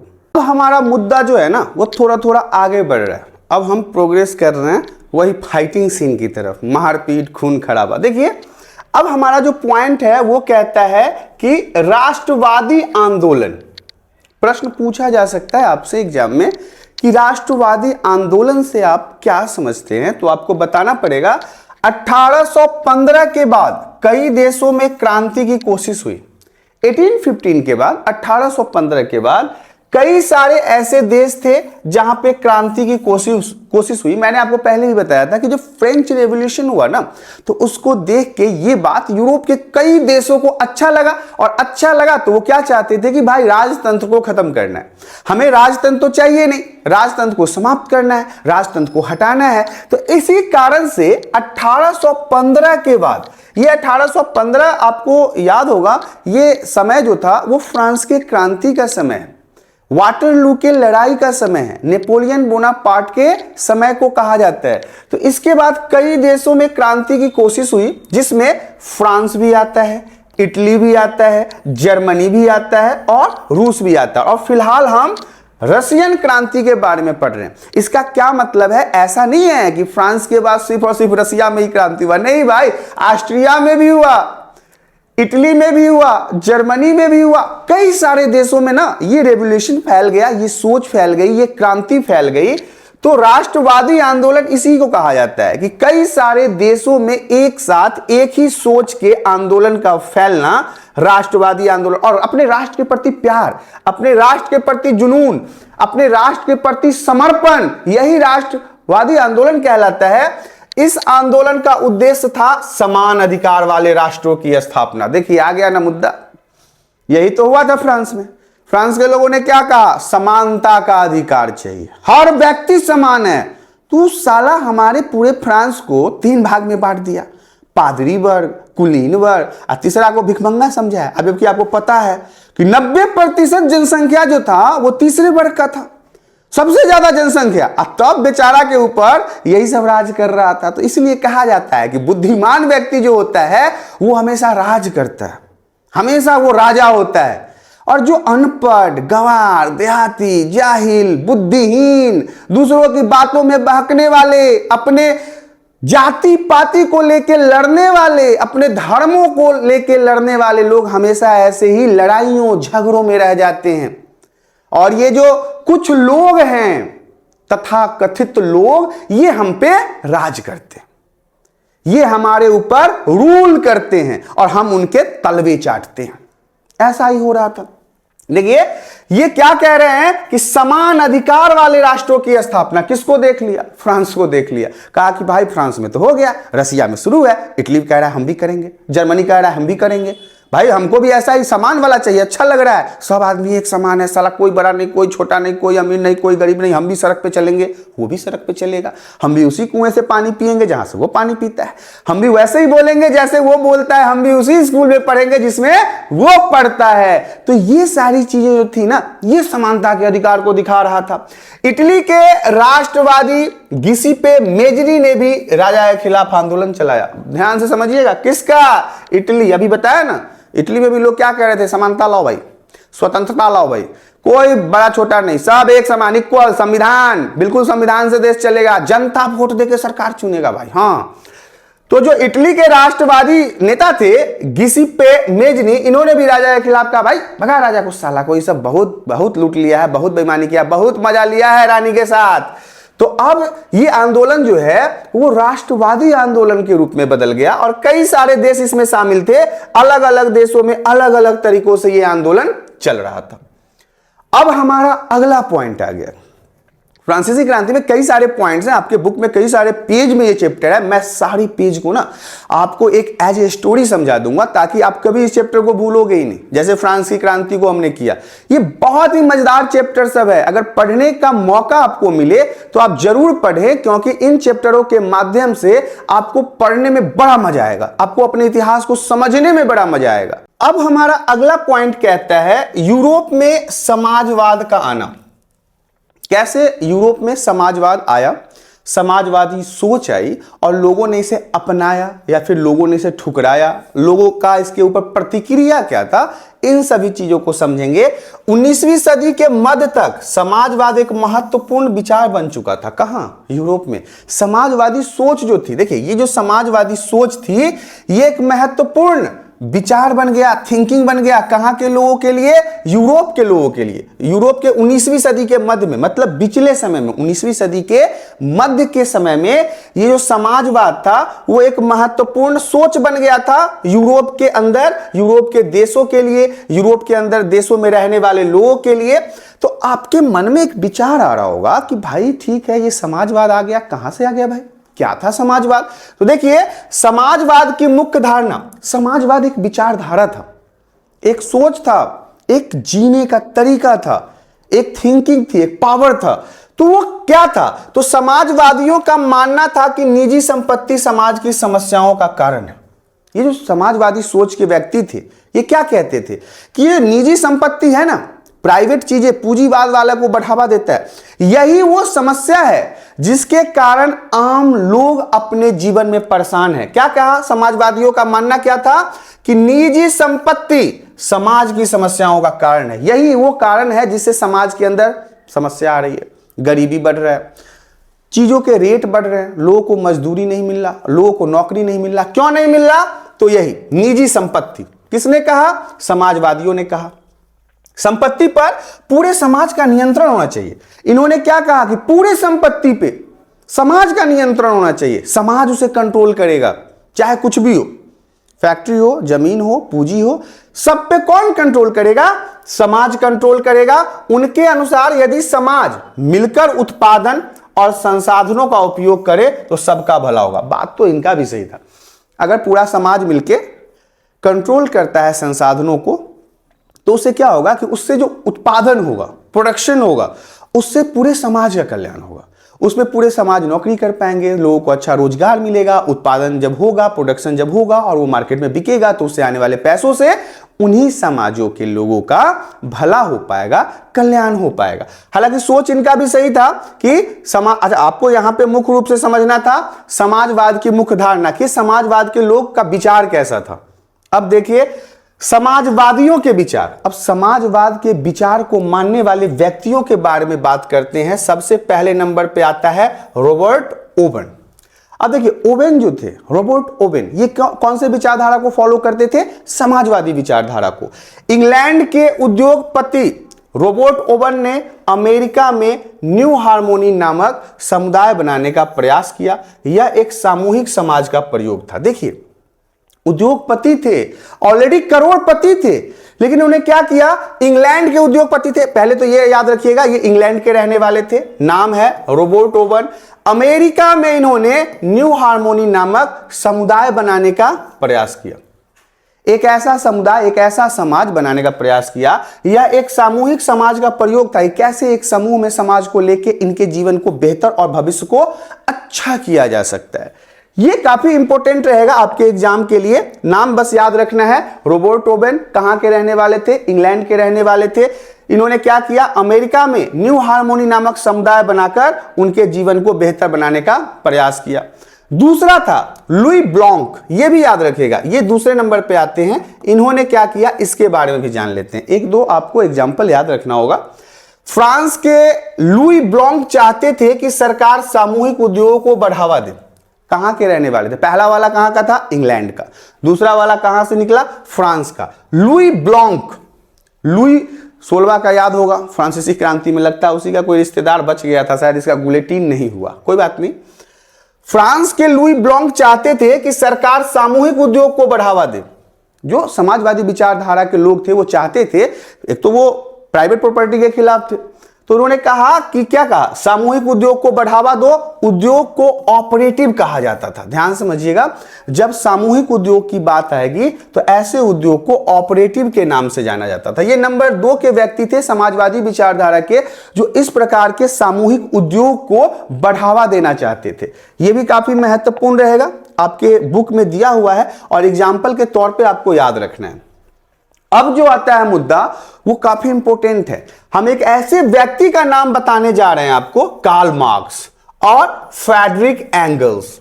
ये दो ऐसे व्यक्ति जिनको आपको अभी 8 से 10 साल पढ़ना पड़ेगा। आपको कॉलेज के फाइनल तक कार्ल मार्क्स को पढ़ना पड़ेगा, आपको फ्रेडरिक एंगल्स को पढ़ना पड़ेगा, क्योंकि ये दो ऐसे व्यक्ति हैं ना जो पीछा ही नहीं छोड़ रहे हैं, ना पॉलिटिकल साइंस से, ना सोशियोलॉजी से, ना हिस्ट्री से। इनका सब जगह वर्चस्व है, सब जगह अपना झंडा गाड़ चुके हैं, तो आपको इनको बड़ा लंबे समय तक याद रखना है। तो इसलिए इनके बारे में सुनना भी बड़ा ध्यान से पड़ेगा आपको। तो आइए अब हम कार्ल मार्क्स और फ्रेडरिक एंगल्स को देख लेते हैं। कार्ल मार्क्स और फ्रेडरिक एंगल्स ने समाजवाद के सिद्धांत को और विकसित किया है। ध्यान से समझिएगा, ये जो समाजवादी विचारधारा जो 19वीं शताब्दी के मध्य तक पूरे यूरोप में फैल चुका था, इसके विचारधारा को और ज्यादा विकसित करने में कार्ल मार्क्स और फ्रेडरिक एंगल्स ने अपना बहुत ज्यादा योगदान दिया, बहुत ज्यादा मेहनत किया इनके विचारों को बढ़ाने में, इनके विचारों को लोगों को समझाने में, इनके विचार के अर्थ को सही मायने में बताने में। किसने मदद किया? कार्ल मार्क्स और फ्रेडरिक एंगल्स ने इनके जो प्रिंसिपल थे इसको और विकसित किया। मार्क्स अर्थात कार्ल मार्क्स, जब भी मार्क्स का नाम आएगा तो आप याद रखिएगा इनका पूरा नाम है कार्ल मार्क्स। कार्ल मार्क्स का कहना था औद्योगिक समाज पूंजीवादी समाज है, पूंजीपति। कार्ल मार्क्स ऐसा मानते थे कि ये जो औद्योगिक समाज है, औद्योगिक समाज मतलब वही बड़े बड़े फैक्ट्री का मालिक, बड़े बड़े उद्योगों का मालिक, ये क्या करता है? ये पूंजीवादी समाज है, ये पूंजीवादी विचारधारा के लोग हैं और पूंजीपति मजदूरों के मेहनत से मुनाफा कमाते हैं। मतलब ये जितने भी पूंजीवादी सोच के लोग हैं ये मजदूरों का खून चूसते हैं, मजदूरों से लंबे समय तक काम करवाते हैं। अब देखो ना, जब उद्योग में विकास हुआ तो रसिया के अंदर पुरुष, महिला, बच्चे सब फैक्ट्रियों में झोंक दिए गए, सब काम करने लगे। 14-14, 15-15 घंटे तक काम करने के बाद भी उन्हें सही समय पर मजदूरी नहीं मिलती थी, उन्हें इतना पैसा नहीं दिया जाता था कि वो 2 टाइम अपने पूरे परिवार के साथ बैठ के घर पे खाना खा पाए। ये समस्याएं थी। तो कार्ल मार्क्स का कहना सही था, औद्योगिक समाज जो है वो गरीबों का खून चूसता है, मजदूरों का खून चूसता है, मजदूरों से ज्यादा काम करवाता है, उनके स्वास्थ्य का कोई ख्याल नहीं करता, उन्हें सही समय पर पैसे नहीं देता, उन्हें भरपेट खाना नहीं मिलता, उनको शुद्ध पानी नहीं मिलता, उनको रहने के लिए सही मकान नहीं मिलता। ये सब मुद्दा जो था वो कार्ल मार्क्स उठा रहे थे और इंपॉर्टेंट भी है। कार्ल मार्क्स के बारे में आपको लंबे समय तक मैं इसलिए बोल रहा हूं, पढ़ना पड़ेगा, क्योंकि कार्ल मार्क्स का किया हुआ काम जो है ना वो बहुत ज्यादा तारीफ के लायक है। अब हम बात करेंगे मार्क्स के अनुसार। मार्क्स के अनुसार मतलब कार्ल मार्क्स के अनुसार। कार्ल मार्क्स के अनुसार मजदूरों को पूंजीवादी व्यवस्था को समाप्त करके एक नया समाज बनाना होगा। ध्यान से समझिए कार्ल मार्क्स ने क्या कहा, बड़े ध्यान से समझिएगा। मजदूरों को, मजदूर मतलब कौन, लेबर, काम करने वाला दिहाड़ी मजदूर, गरीब लोग, इन लोगों को करना क्या पड़ेगा, ये पूंजीवादी विचारधारा के जो लोग हैं, जो उद्योगपति है, कारखानों का मालिक है, बड़े बड़े जमींदार है, इन लोगों को क्या करना पड़ेगा, पूंजीवादी व्यवस्था को समाप्त करना पड़ेगा और एक नया समाज बनाना पड़ेगा, एक नए तरीके से लोगों को जीवन बनाना पड़ेगा। और इस समाज को उन्होंने कम्युनिस्ट समाज कहा। किसने, कार्ल मार्क्स ने। क्या कहा, एक नया समाज बनाओ और उस समाज का नाम क्या रखो, कम्युनिस्ट समाज। किसको समाप्त करना चाहते थे कार्ल मार्क्स, किसके विचारधारा के खिलाफ थे, ये थे पूंजीवादी विचारधारा के खिलाफ। और पूंजीवादी विचारधारा कहां फैला हुआ है, पश्चिमी देशों में, अमेरिका, फ्रांस, ब्रिटेन, ये सब जो है पूंजीवादी सोच के आदमी सब है। और कार्ल मार्क्स इसके विरोधी थे, वो कहते थे ये सब तो मजदूरों का खून चूस रहा है, मजदूरों को मार देगा, अमीर और अमीर हो जाएगा और गरीब और भूखे मर जाएगा। तो ये सारी चीजें थी, इन सारी चीजों को समाज में उन्होंने खत्म करने के लिए कहा और कहा कि कम्युनिस्ट समाज बनाओ और पूंजीवादी विचारधारा को समाप्त करो। अब हम अगले स्लाइड में बढ़ते हैं। अगला स्लाइड हमारा कहता है समाजवाद के लिए समर्थन। अब समाजवाद के लिए समर्थन इनको कैसे मिलेगा, ये पॉइंट्स भी जानना जरूरी है। 1870 तक समाजवादी विचार पूरे यूरोप में फैल चुके थे। 1870 तक जितना भी समाजवादी विचारधारा था या फिर कार्ल मार्क्स के विचारधारा था, ये सब कहां, पूरे यूरोप में फैल चुका था। पूरे यूरोप के लोगों को समाजवादी विचारधारा अच्छा लगने लगा था। समाजवादियों ने द्वितीय इंटरनेशनल नामक अंतरराष्ट्रीय संगठन बनाया। एक अंतरराष्ट्रीय संगठन बनाया जिसमें इन्होंने कई सारे देशों को जोड़ा और उसका क्या नाम रखा, द्वितीय। समाजवादियों ने बनाया था द्वितीय इंटरनेशनल। इंपॉर्टेंट है, 1 नंबर के लिए आपका एमसीक्यू में यह प्रश्न पूछा जा सकता है कि समाजवादियों ने किस प्रकार के अंतरराष्ट्रीय संगठन का निर्माण किया था। तो आप बताएंगे इन लोगों ने द्वितीय इंटरनेशनल नामक अंतरराष्ट्रीय संगठन का निर्माण किया था। किन लोगों ने, समाजवादी लोगों ने। इंपॉर्टेंट रहेगा, ये सारे पॉइंट्स जो हैं वो आपके महत्वपूर्ण रहेंगे। अब देखिए मजदूर के आंदोलन को भी देखना जरूरी है, क्योंकि इनकी भी स्थिति भाई रसिया में कुछ खास बढ़िया नहीं था। तो मजदूर के स्थिति को भी देख लीजिए। मजदूरों ने संगठन बनाए। अब मजदूरों को लग गया कि यार हमारा स्थिति अब सही नहीं होने वाला है, इतना मेहनत करने के बाद भी भरपेट खाना नहीं मिल रहा है, इतना मेहनत करने के बाद भी 2 वक्त का रोटी नहीं मिल रहा है, बच्चे पढ़ नहीं पा रहे, बच्चे को भी साला ले जा रहे हैं फैक्ट्री में काम करवाने, बीवी भी जा रही है काम करने, खुद भी कर रहे हैं, फिर भी साला भरपेट भोजन नहीं मिल रहा। तो इन लोगों ने बहुत थक हार गए। अब मजदूरों का तो कोई जीवन ऐसे ही है, तो ये थक गए। इन्होंने संगठन बनाए, काम के घंटे कम करने की मांग की। इन्होंने कहा कि भाई बहुत काम करवाते हो यार, 15-15, 16-16 घंटे ओवर टाइम करवाते हो, फिर भी साले पैसे नहीं देते हो टाइम से, बाप का माल समझ रखा है क्या। अब ये लोग भी समझने लगे। अब क्या हुआ कि मजदूरों ने अपना ग्रुप बनाना शुरू किया, अपना अपना ग्रुप बनाया और काम के घंटे को कम करने का मांग किया। कहा कि भाई 15-15 घंटा नहीं कर पाएंगे, साला 24 घंटा में 15 घंटा तुम काम ही करवाओगे, इसके बाद घर पर जाएंगे, पकाएंगे क्या, खाएंगे क्या, सोएंगे क्या, अपने रिश्तेदारों से कब मिलेंगे, खेती कब करेंगे, खेत परिवार रिश्तेदार कब देखेंगे, नहीं चलेगा। ये बेहतर वेतन की मांग की। कहा कि भाई काम भी कम करेंगे और इतना पैसा दो कि हम अपने पूरे परिवार के साथ भोजन तो कर सके 2 टाइम, मतलब पैसा टाइम पे भी चाहिए और इससे ज्यादा भी चाहिए, मतलब जितना मजदूरी करवा रहे हो उसके हिसाब से पैसे दो। और वोट का अधिकार मांगना शुरू किया, कहा कि भाई हमारी संख्या भी ज्यादा है, हम बहुसंख्यक हैं, तो कम से कम हमें मत देने का अधिकार तो दो, वोट देने का अधिकार तो दो। मतलब कि अब हम अपने सरकार का चयन अपने हिसाब से करना चाहते हैं, हम जिसे चुनना चाहेंगे हम उसे मत देंगे, वही सरकार में आएगा, गरीब मजदूरों का भी सुनेगा, हमारा भी कुछ भला हो जाएगा। तो ये इस प्रकार से मजदूर आंदोलन जो हुआ उसमें मजदूरों के संगठन बनाए गए, यूनियन बनाए गए, काम के घंटे को कम करने की मांग की गई, बेहतर वेतन की मांग की गई, सैलरी पैसे की मांग की गई, और वोट गिराने का भी अधिकार मांगा गया। कहा कि भाई हमें मत देने का भी अधिकार देना पड़ेगा। मजदूरों आंदोलन में यह सब होना भी जरूरी था क्योंकि मजदूरों की स्थिति कुछ ज्यादा ही खराब थी। अब मजदूर आंदोलन के बाद हम राजनीतिक दल के बारे में देखेंगे, कौन कौन से पॉलिटिकल पार्टी उस समय रसिया में एग्जिस्ट करते थे, कौन कौन सी पॉलिटिकल पार्टी पूरी रसिया को चला रहे थे, यह भी जानना जरूरी है। तो देखिए, राजनीतिक दल में हम बहुत सारे अलग अलग देशों के बारे में भी बात करेंगे। जैसे कि जर्मनी की अगर हम बात करें तो उस समय सोशल डेमोक्रेटिक पार्टी जिसे एसपीडी कहा जाता है। ये सारे पॉइंट्स जो हैं वो एग्जांपल है, मतलब महत्वपूर्ण भी है एमसीक्यू के लिए, याद रखिएगा। ये पार्टी जो थी ये उस समय जर्मनी को चला रहा था। ब्रिटेन के अंदर लेबर पार्टी बनी, फ्रांस के अंदर सोशलिस्ट पार्टी, लेकिन 1914 तक समाजवादी किसी भी देश में सरकार नहीं बना पाया। सोचो ना, पॉलिटिकल पार्टी तो ये अलग अलग देशों में बना रहे थे, जैसे कि जर्मनी में भी बन गया, ब्रिटेन में भी बन गया, फ्रांस में बन गया, लेकिन इतने लंबे समय तक में ये जो पार्टियां बन रही थी ना, किसी देश में इनका सरकार नहीं बन पाया, मतलब गवर्नमेंट इनका खड़ा नहीं हो पाया। लोग जुड़ रहे थे लेकिन इनके पास इतना व्यवस्था नहीं था, या फिर इतना बहुमत नहीं था, या फिर लोगों के पास इतनी जानकारियां नहीं थी कि इनका सरकार बन पाए, गवर्नमेंट नहीं बना पाए किसी भी देश में। तो ये राजनीतिक दल इन्होंने अलग अलग देशों में बना तो लिया, लेकिन सरकार इनकी कहीं भी बन नहीं पाई। अब हमारा मुद्दा शुरुआत होता है, अभी तक हम लोग डेमो टेलर में चल रहे थे, अब हमारा मुद्दा शुरू होता है। तो मुख्य रूप से जो हमारा पॉइंट है वो कहता है रूसी क्रांति के बारे में, क्योंकि पूरा चैप्टर हमें किसके बारे में पढ़ना है, रूसी क्रांति के बारे में ही पढ़ना है। तो अब हम बात करेंगे मुख्य रूप से रूसी क्रांति के बारे में कि आखिर रूसी क्रांति में क्या क्या हुआ। पूरा चैप्टर हमने जब से शुरुआत किया है तब से हमने रशियन रेवोल्यूशन के बारे में ही बात किया है। अभी तक जितने भी पॉइंट्स को हमने डिस्कशन किया था वो सब कहीं ना कहीं इस शुरुआत के होने से पहले वाले मुद्दे थे।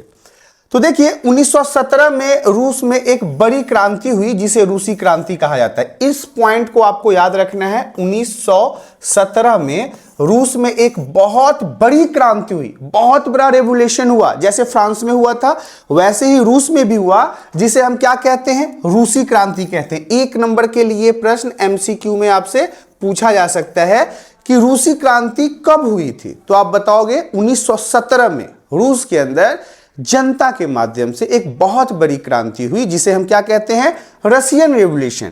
इस क्रांति के बाद राजशाही समाप्त हो गई और समाजवादी सत्ता में आ गए। सबसे बड़ा बदलाव जो है, सबसे बड़ा यहां पे जो चेंजिंग देखने को मिला वो क्या देखने को मिला कि इसी क्रांति के बाद, इस क्रांति के बाद रूस के अंदर जो राजा हुआ करता था, राजा का शासन क्या कहलाता है, राजशाही कहलाता है, राजतंत्र कहलाता है, और जनता के द्वारा किया जाने वाला शासन क्या कहलाता है, डेमोक्रेसी कहलाता है, लोकतंत्र कहलाता है। तो यहां पे 1917 के बाद जब रसिया के अंदर क्रांति हुई, उस क्रांति के बाद वहां के राजा उस समय के, जिनका नाम था जार निकोलस, याद रखिएगा यह भी महत्वपूर्ण है, जार निकोलस द्वितीय, उनके शासन का अंत हो गया और यहां पे किसकी शुरुआत हो गई, समाजवादी। समाजवादी याद होगा, मैंने आपको पहले की स्लाइड में कई सारे ऐसे लोगों के बारे में बताया है जो समाजवादी समर्थक थे, इसके विचारधारा के समर्थक थे, और कार्ल मार्क्स के विचारों में भी समाजवादी बहुत ही अच्छे से दिखता है।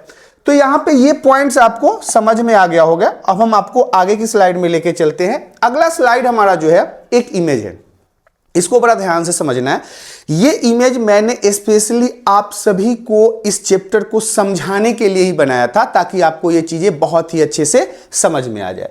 क्योंकि अब हमारा टॉपिक, जैसा कि आप सभी को पता है कि रसिया की क्रांति हमने शुरुआत कर दी है, क्योंकि हमारे स्लाइड में रूस की क्रांति 1917 सबसे बड़ी क्रांति रूस की क्रांति हुई। रूस की क्रांति में हुआ क्या, रूस की क्रांति में वहां के राजा को उसकी गद्दी से उठा के फेंक दिया, कहा कि हट, तू अब राज नहीं करेगा। उसके बाद वहां पे क्या हुआ, वहां पे जनता के द्वारा शासन होने लगा, जनतंत्र हो गया, समाजवादी सोच विचारधारा के लोगों ने शासन करना शुरू किया।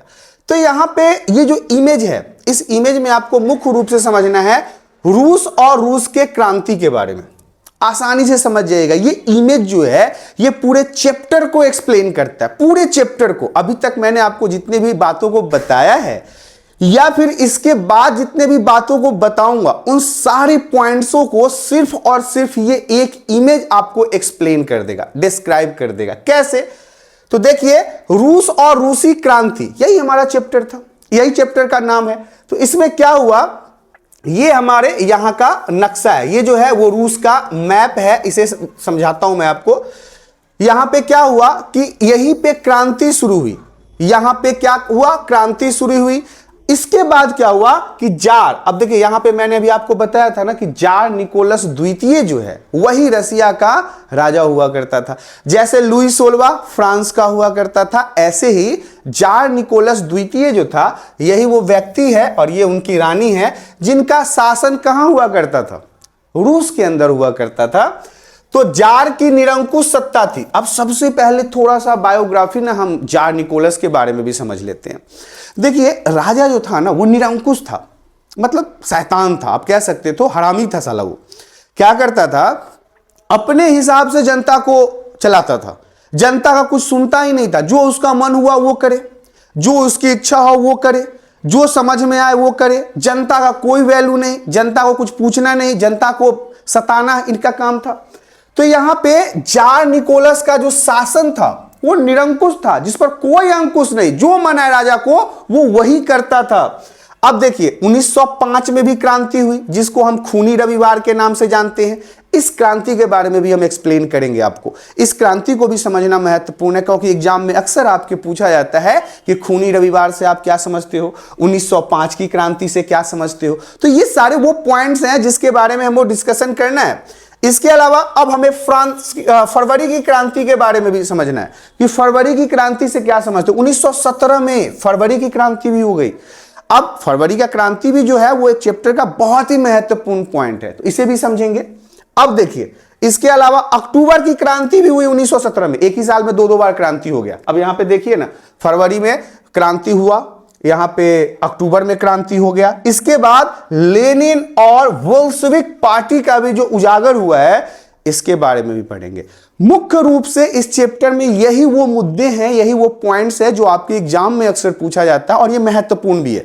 आगे के क्लासेस के लिए भी आपको इस तमाम जानकारी को अपने दिमाग में याद रखना पड़ेगा। तो देखिए, ये पूरा जो इमेज है कहीं ना कहीं रूस के क्रांति को दर्शाता है। पूरे इमेज में आपको रूस की क्रांति समझ में आ जाएगा। अब हम आपको आगे की स्लाइड में लेके चलते हैं। अगला स्लाइड हमारा कहता है, अगले स्लाइड में भी हमने एक इमेज को ऐड किया है और रूस का नक्शा दर्शा रहा है। ये जो है देखिए, ये रूस है, ये मॉस्को जगह है, सेंट पीटर्सबर्ग है, महासागर है। तो ये कहीं ना कहीं रूस के नक्शा को दिखा रहा है। अगर हम बात करें रूसी क्रांति का, तो रूस एक विशाल साम्राज्य था। जार मतलब जार निकोलस द्वितीय, मैंने कई बार आपको बताया ना कि जो वहां का राजा था उसे हम जार निकोलस द्वितीय कहते हैं। इसका निरंकुश सत्ता था, गरीबी, शोषण और असंतोष था। आम नागरिकों को शोषण किया जाता था, उसे परेशान किया जाता था और गरीबी भी चरम पर था। और जनता को ना अपने राजा के प्रति असंतोष फैल रहा था कि राजा तो बिल्कुल निरंकुश था, साला पागल था, जनता को ध्यान ही नहीं देता था। इसके अलावा सुधार और क्रांति की मांग भी वहां पे हुई। तो इन सारे मुद्दे को अभी हम कवर करने जा रहे हैं। ये सारे पॉइंट्स जो है वो काफी महत्वपूर्ण होने वाले हैं आपके एग्जाम के लिए। अब हम जो है वापस अपने स्लाइड पे आ चुके हैं और यहीं से अब हमारा शुरू होता है रूसी क्रांति का मेन मुद्दा। हालांकि आपने रूसी क्रांति के बारे में तो पहले समझ लिया है कि कैसे रूसी क्रांति हुआ, कैसे वहां का जार निकोलस जो राजा था उसको गद्दी से हटाया गया, समाजवादी स्थापना हुई वहां पे। अब हम बात करेंगे रूसी साम्राज्य के बारे में। 1914 1914 क्या है, 1914 में रूसी साम्राज्य की स्थिति को देखना भी काफी महत्वपूर्ण रहेगा आपके एग्जाम के पर्पस से। 1914 में रूस पर जार निकोलस द्वितीय का शासन था। यही हमने आपको अभी तक बताया कि जो जार निकोलस द्वितीय था, जो रूस का राजा था, उसका शासन था। कब? 1914 में। आपसे प्रश्न पूछा जा सकता है 1914 में रूस के अंदर किसका शासन था, तो आप बताओगे 1914 में रूस के अंदर जार निकोलस द्वितीय का शासन हुआ करता था। आपके एमसीक्यू के लिए भी महत्वपूर्ण है, इंफॉर्मेशन के लिए तो महत्वपूर्ण है ही। अब यहां पे देखिए रूसी साम्राज्य बहुत बड़ा था, बहुत बड़ा। आप मतलब कि इसका जो साम्राज्य था, इसके जो क्षेत्रफल थे, इसके जो भौगोलिक क्षेत्रफल थे, वो बहुत दूर तक फैला हुआ था। क्यों? क्योंकि उस समय के रूसी साम्राज्य में फिनलैंड एक पूरा देश आता था, पूरा देश, फिनलैंड, पोलैंड पूरा देश आता था, लताविया पूरा देश आता था। तो ये 3 देश के अलावा और भी कुछ देश हैं जो उस समय रसिया के अंदर आते थे। अब उन देशों के भी नाम को हम देख लेते हैं। 3 देश तो आपको समझ में आ गया होगा, ध्यान से समझिएगा। 1914 में रूस पर जार निकोलस द्वितीय का शासन हुआ करता था। रूसी साम्राज्य बहुत बड़ा था, बहुत बड़ा। अब फिनलैंड, पोलैंड, लताविया और इसके अलावा लिथुआनिया, एस्टोनिया, यूक्रेन, बेलारूस, मध्य एशिया के कई क्षेत्र सिर्फ और सिर्फ रूस के अंदर आते थे। जैसे अखंड भारत हुआ करता था, आज जो पाकिस्तान है, बांग्लादेश है, अफगानिस्तान है, ये सब क्या हुआ करता था? ये सब तो भारत का हिस्सा था ना जी, अखंड भारत हुआ करता था। ऐसे ही उस समय का जो रूस था वो कई सारे देशों का जमावड़ा था। कई सारे बड़े बड़े देश जो आज अपने आप को एक देश घोषित कर चुके हैं, वो देश उस समय रसिया के अंदर ही आया करता था। तो इन सारे देशों को उस समय कौन रूल करता था? जार निकोलस द्वितीय। इन पूरे देशों के ऊपर किसका हुकूमत था? जार निकोलस द्वितीय का हुकूमत था, और वो एक बहुत बड़ा साम्राज्य था। इसके अलावा विविधता होती है तो अलग अलग धर्म मिलेंगे आपको। इतना बड़ा क्षेत्र था, तो इतना बड़ा क्षेत्र था तो यहां पे कई धर्मों के लोग भी रहते थे, अलग अलग धर्म। जैसे हमारे भारत को ही देख लो, हिंदू है, मुसलमान है, सिख है, ईसाई है, जैनी है, पारसी है, बौद्धि है, बहुत तरह के ऐसे धर्म हैं जो हमारे भारत में रहते हैं। उसी तरह से उस समय रूस के अंदर भी बहुत ही अलग अलग धर्मों के लोग रहते थे, क्योंकि इसका जो क्षेत्रफल था, इसकी जो भौगोलिक स्थिति थी, तो बहुत बड़ा था क्षेत्रफल के मामले में। जैसे कि रूसी ऑर्थोडॉक्स, कैथोलिक, प्रोटेस्टेंट, मुस्लिम और बौद्ध, ये कुछ ऐसे धर्म हैं जो उस समय जब जार निकोलस द्वितीय का शासन हुआ करता था, उस समय रसिया के अंदर रहा करते थे। तो ये अलग अलग धर्मों को भी वहां पे लोग वहां पे रहते थे।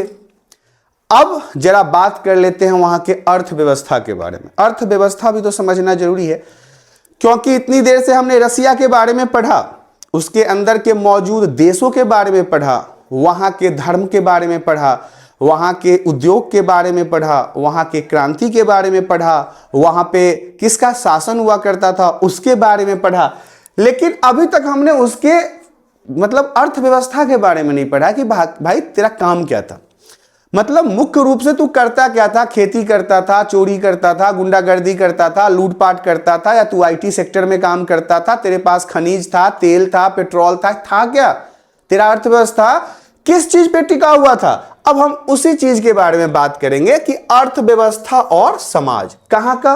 रूस का। किस प्रकार के समाज थे, किस प्रकार से अर्थव्यवस्था चलता था? तो देखिए 85% आबादी खेती पर निर्भर थी। मतलब कि हम अगर आपको बताएं कि अगर रूस के 1000 आदमी को अगर हमने ले लिया, एग्जाम्पल है, ये एग्जाम्पल है, 1000 आदमी थोड़ी ना है बस वहां पे, तो 1000 आदमी को ले लिया तो समझ लो कि 850 लोग सिर्फ और सिर्फ खेती ही करते थे। अब सोचो कि वहां की बहुत बड़ी जनसंख्या जो थी उस समय खेती किया करता था।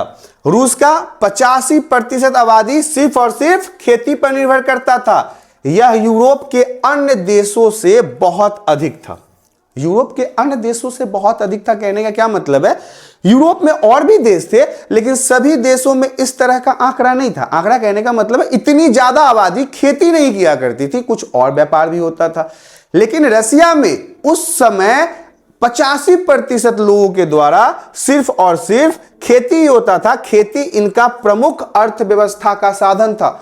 अर्थव्यवस्था मतलब यहीं से ये फसल उगाते थे, फसलों को बेचते थे, उसी से ये मुनाफा कमाते थे, अपना घर चलाते थे, अपना परिवार चलाते थे। तो इन सभी में 85% आबादी जो थी वो सिर्फ और सिर्फ खेती पर निर्भर हुआ करती थी। अब अगर हम इसके उद्योग की बात कर लें, फैक्ट्री की बात कर लें, कारखाने की बात कर लें, तो देखिए उद्योग कम थे यार रसिया में ना फैक्ट्रियां बहुत कम थी, कारखाने बहुत कम थे, उद्योग नहीं था। तो प्रमुख औद्योगिक शहर उस समय सेंट पीटर्सबर्ग और मॉस्को हुआ करता था। देखिए मैंने आपको अभी इससे पहले के एक इमेज में दिखाया था कि कैसे, मैं आपको लेके चलता हूं वहां पे जो इनका मुख्य शहर था। देखिए यही है सेंट पीटर्सबर्ग और मॉस्को, ये इनका मुख्य शहर हुआ करता था। और यहां पे आपको पीला डंडा भी लगा हुआ है। इसका क्या मतलब है? इसका यह मतलब है कि यही वो दो मुख्य शहर हुआ करते थे उस समय जहां पे रसिया का उद्योग था। बाकी कहीं और इनका उद्योग वगैरह नहीं था। ऐसे तो बहुत ज्यादा तो उद्योग था ही नहीं। 85% लोग खेती पर आधारित थे, वो खेती करते थे, फसल उगाते थे। दो शहर जो इनका था वो शहर में इनके यहां उद्योग था। वो दो शहर कौन से हैं? सेंट पीटर्सबर्ग और मॉस्को। अब हम आपको वापस वहीं पे लेके चलते हैं जहां पे हम पढ़ा रहे थे आपको कि 85% आबादी जो थी वो सिर्फ और सिर्फ खेती पर निर्भर करती थी। यहां पे ज्यादातर लोग खेती ही करते थे। और अन्य यूरोप के देशों में अगर देखा जाए तो ये संख्या बहुत ज्यादा थी। कुछ और भी देश थे इनके पड़ोसी, लेकिन इतनी बड़ी मात्रा में कोई भी खेती नहीं करता था। अब हम आ गए हैं 1890 के बाद उद्योग में तेजी आई। अभी तक 1890 से पहले समझने वाला पॉइंट है। 1890 की अगर हम बात करें तो इससे पहले तक यहां के लोग सिर्फ और सिर्फ खेती पर ही ज्यादातर निर्भर करते थे। लेकिन 1890 की अगर हम बाद के समय की देखें तो यहां पे उद्योग में तेजी आई है। मतलब अब यहां भी कारखाने वगैरह लगे हैं, फैक्ट्रियां वगैरह लगी है, कोयला उत्पादन दोगुना हुआ है। अगर फैक्ट्रियां लगी हैं तो सबसे ज्यादा इनका कौन सा फैक्ट्री में अगर तेजी देखा जाए तो आया है? कोयला में।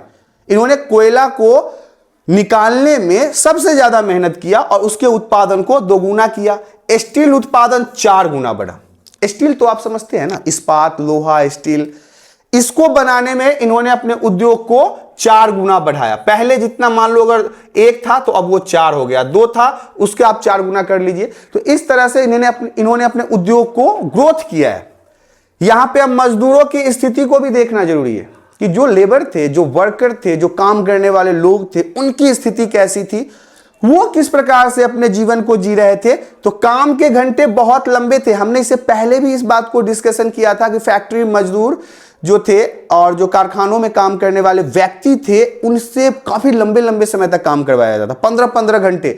और बेचारे अकेले काम नहीं करते थे, मर्द, उसकी औरत, उसके बाल बच्चे सब मिलके काम करते थे लंबे लंबे समय तक। और इनको सही टाइम पे मजदूरी नहीं दिया जाता था। इनका इतना पैसा नहीं मिलता था कि ये 2 पेट भर पेट खाना खा पाए। मजदूरी कम थी, मतलब काम ज्यादा करवाते थे और पैसे कम देते थे। औरतों को पुरुष से कम वेतन मिलता था। देखिए महिलाओं को भी फैक्ट्री में काम करवाते थे, लेकिन ये कह के इनको पैसे नहीं देते थे कि तुम महिला हो, तुम कमजोर हो, जबकि काम उनसे बराबर ही करवाते थे, लेकिन पैसे उनको कम देते थे। 1914 में मजदूरों में 31% महिलाएं थी। सोच लो 1914 के समय में इन फैक्ट्रियों में, इन कारखानों में काम करने वाले महिला की संख्या में 31% सिर्फ महिला थी, क्योंकि इनको अपने बच्चे का पेट पालना था, अपने परिवार को चलाना था। इसीलिए 14-14 घंटे, 15-15 घंटे इन फैक्ट्रियों में, कारखानों में मजदूरी किया करते थे ताकि इनके घर पे 2 वक्त का भरपूर भोजन उपलब्ध हो सके। लेकिन इतने देर काम करने के बाद भी इनको सही समय पर और सही तरीके से वेतन नहीं दिया जाता था, पैसे नहीं दिया जाता था। और उस समय मजदूरों की संख्या देखिए 31% बढ़ गई। मतलब 1914 आते आते तक फैक्ट्रियों में काम करने वाले महिलाओं की संख्या 31% हो गई। किसानों की स्थिति को भी देखना। अभी तो आपने मजदूरों की स्थिति को देखा है कि मजदूर का जीवन किस प्रकार से चल रहा था। अब हम किसानों की स्थिति को देखते हैं। किसान चाहते थे जमींदार की जमीन किसानों में बांटी जाए। किसानों का क्या डिमांड था? पहले के जो किसान थे वो बड़े बड़े जमींदारों के जमीन पर खेती करते थे, जमींदार उनसे लगान लेता था, तो इनके पास बहुत ज्यादा प्रॉफिट नहीं हो पाता था। तो ये क्या चाहते थे कि जो जमींदारों के पास जमीन है वो किसानों में बांट दिया जाए। 1905 तक कई जगह किसानों ने लगान देना बंद कर दिया और जमींदारों के खिलाफ विद्रोह कर दिया। अब मरता क्या नहीं करता यार, एक किसान तो एक तो खेती करते करते परेशान हो गया था। जमींदारों के खेती को करते करते ये लोग इतने चुके थे, या फिर कह सकते हैं इतने ऊब चुके थे कि या तो अब इनका ये डिमांड था कि भाई साहब देखो, आप जो जमीन रखे हो वो जमीन या तो मुझे दे दो या फिर मैं खेती नहीं करूंगा, क्योंकि पूरे साल मैं मेहनत करता हूं, आप आते हो एक ही बार में 75% अनाज लेके चले जाते हो, 25% में हमारी मेहनत क्या होगी, हम खाएंगे क्या, हम बेचेंगे क्या, अगले साल हम खेती क्या करेंगे। तो अब ये ऊब चुके थे और ऊबने के कारण इन्होंने ये फैसला लिया कि जमीन किसानों में बांट दो। 1905 तक तो कई जगह पर किसान जो थे वो लाठी भाला लेके तैयार हो गए कि भाग साला जमींदार से को हम टैक्स वैक्स नहीं देंगे, अनाज नहीं वापस करेंगे, लगान देना ही बंद कर दिया, कहा नो टैक्स, कोई पैसा नहीं देने वाले हैं हम। और जमींदारों के खिलाफ विद्रोह भी कर दिया, खड़े हो गए लड़ने के लिए जमींदारों के खिलाफ कि भाई नहीं देंगे, मरो या मारो, या तो तुम मुझे मारो या फिर हम तुम्हें मार देंगे। इस प्रकार से किसान ने इन जमींदारों के खिलाफ विद्रोह कर दिया, क्योंकि मजदूरों की स्थिति कुछ खास अच्छी नहीं थी, मजदूर परेशान थे। अब यहां पे थोड़ा सा मुद्दा अलग होता है। अब हम आते हैं रूस में समाजवाद के पॉइंट पे कि रूस में समाजवाद की स्थिति क्या थी, कैसे पनपा, किस प्रकार से ये चला और कितने समय तक चला, ये भी आपको जानना जरूरी है। 1898 में समाजवादियों ने Russian social democratic workers party बनाई और इस पार्टी में भी दो गुट बने, ध्यान से समझिएगा। 1898 18 और 98 1898 में किसने, समाजवादी विचारधारा के लोगों ने आपस में जुड़कर एक पार्टी बनाई जिसका नाम रखा Russian social democratic workers party. हालांकि इस पार्टी को भी दो अलग अलग भागों में बांटा गया। पहला था बोल्शेविक, जिसके नेता व्लादिमीर लेनिन थे, याद रखिएगा इस नेता का भी नाम 1 नंबर के लिए काफी महत्वपूर्ण है, अक्सर एमसीक्यू में पूछा जाता है। नेता कौन थे बोल्शेविक के लिए, व्लादिमीर लेनिन। और दूसरा था अनुशासित और छोटी पार्टी। ये देखिए, ये बहुत ही अनुशासित और छोटी पार्टी चाहते थे। जो बोल्शेविक पार्टी के नेता थे व्लादिमीर लेनिन, ये छोटी पार्टी चाहते थे। और अब हम आगे की स्लाइड में आपको लेके चलते हैं। अब हमारे पास है मेंशेविक, ये हमारे दूसरे नंबर पे आते हैं। ये बड़ी और खुली पार्टी चाहते थे, ये पार्टी बहुत बड़ी चाहते थे और खुली हुई कि हमें आजादी होना चाहिए अपने समाज के लोगों के अच्छे भविष्य को सुधारने के लिए, या भविष्य को सुधारकर उनके भविष्य को अच्छा करने के लिए। तो ये दो पार्टियां थी, दोनों पार्टी आपको समझ में आ गया होगा। एक बार मैं फिर से समझा देता हूं, ये इंपॉर्टेंट रहेगा। रूस में जो समाजवाद है वो 1898 में सभी समाजवादियों ने मिलकर एक पार्टी का निर्माण किया और उस पार्टी का नाम क्या रखा, Russian social democratic workers party. हालांकि ये पार्टी भी दो भागों में बट गया, एक तो बोल्शेविक था जिसके नेता व्लादिमीर लेनिन थे और ये छोटी पार्टी चाहते थे, दूसरी तरफ मेंशेविक थे जो बड़ी और खुली पार्टी चाहते थे। इनके भी आपस में दो विचार बटे हुए थे। अब हम 1905 की क्रांति को देखते हैं, क्योंकि जब मैं आपको इमेज दिखा रहा था उस समय मैंने आपको 1905 की क्रांति, खूनी क्रांति, अक्टूबर की क्रांति, फरवरी की क्रांति, इन सभी क्रांति के बारे में बताया था। तो 1905 की क्रांति भी काफी महत्वपूर्ण है। रूस में बहुत बड़ा आंदोलन हुआ, रसिया के अंदर 1905 में बहुत बड़ा आंदोलन हुआ। अब यह आंदोलन क्या था, इसको भी समझ लेते हैं। इस आंदोलन में क्या हुआ, क्या क्या प्रभाव पड़े इस आंदोलन में। तो यहां पे देखिए, खूनी रविवार आया। 1905 के दौरान जो आंदोलन हुआ उसे ही हम ब्लडी संडे के नाम से भी जानते हैं। इसमें क्या हुआ, पादरी गोपान, पादरी मतलब समझते हो ना, प्रिस्ट, वही प्रिस्ट जो फ्रांस की क्रांति के दौरान सबसे नंबर 1 पे आता था, जो टाइद नाम का टैक्स लेता था फ्रांस की जनता से। हालांकि यहाँ पे वो पादरी नहीं है, यहाँ पे दूसरे पादरी हैं। गोपान पादरी जो थे, उनके नेतृत्व में मजदूरों का एक जुलूस जार के महल पहुंचा। एक बहुत सारे मजदूरों का जुलूस जार निकोलस द्वितीय के महल तक पहुंचा। किसके नेतृत्व में, पादरी गोपान के नेतृत्व में। लेकिन पुलिस कह सकते हैं या फिर राजा के सेना कह सकते हैं, सेनापति कह सकते हैं ने उन पे गोली चला दी।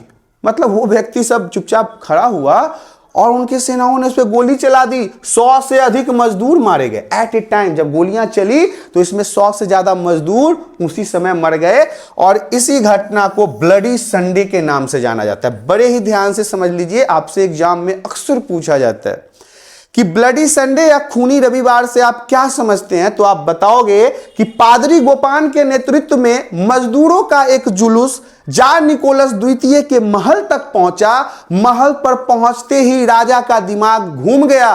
वो एटीट्यूड में था, वो घमंड में था, वो अपने पावर के नशे में था। उसने अपने सेना को हुक्म दे दिया कि मारो गोली। सेना बिना सोचे समझे उस निहत्थे भीड़ पे गोली चलाना शुरू कर दिया और गोली लगने से एट ए टाइम उसी समय 100 मजदूरों की मौत हो गई, कई सारे घायल हो गए। इसी समय को हम ब्लडी संडे या खूनी रविवार के नाम से जानते हैं। इसके बाद पूरे देश में हड़तालें शुरू हो गई। जब इन्होंने निहत्थे मजदूरों को मारा, पूरे देश का दिमाग खराब हो गया। जार को मजबूर होकर ड्यूमा संसद बनानी पड़ी। हुट हो गया, राजाशाही सब निकल गया, फट गया साले का। इतना लोगों का भीड़ गुस्सा देखा ना कि कहा कि नहीं भाई ठीक है, तुम लोग जो कह रहे हो वही ठीक है। इन्होंने क्या बनाया? ड्यूमा बनाया, मतलब संसद। संसद समझते हो ना, हमारे भारत में भी डेमोक्रेसी में विधायिका और कार्यपालिका और न्यायपालिका है। तो विधायिका 2 प्रकार का है, उच्च और नीच, जिसमें सांसद भी आते हैं और विधायक भी आते हैं। विधायक राज्य लेवल के लिए होते हैं और सांसद जो होते हैं वो देश लेवल के लिए होते हैं। तो ऐसे ही मजबूर होकर जार निकोलस द्वितीय ने यहाँ पे ड्यूमा और संसद बनाया, क्योंकि अब वहां की जनता ने इनको इतना मजबूर कर दिया और ये डर भी गया। जार निकोलस द्वितीय समझ गया कि जैसा हाल फ्रांस के राजा का हुआ था लुई 16वां का, कुछ वैसा ही मेरा भी होने वाला है। तो प्रथम विश्व युद्ध का प्रभाव भी आपके इस चैप्टर में महत्वपूर्ण रहेगा।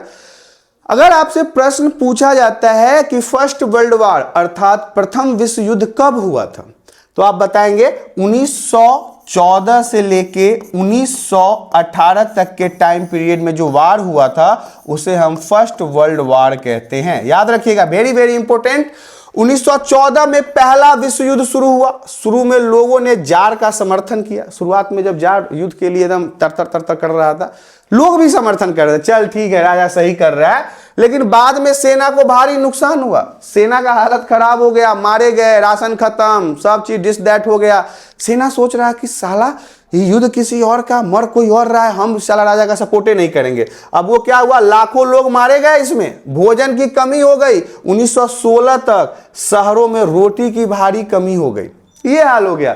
जार निकोलस द्वितीय ने अपने सेना को तो युद्ध में झोंक दिया, लेकिन झोंकने के बाद इसका प्रभाव क्या हुआ? पैसे की कमी, भूख, हड़ताल, लाशों पे लाशें बिछ गई, हजारों जानें चली गई, लोग यहां बीमार होने लगे, इन बीमारियों से मरने लगे। तो ये प्रथम विश्व युद्ध के प्रभाव के रूप में आप इसे समझ सकते हैं। ये भी काफी महत्वपूर्ण था प्रथम विश्व युद्ध के प्रभाव में। अब हमारा अगला पॉइंट जो है वो कहता है फरवरी क्रांति 1917।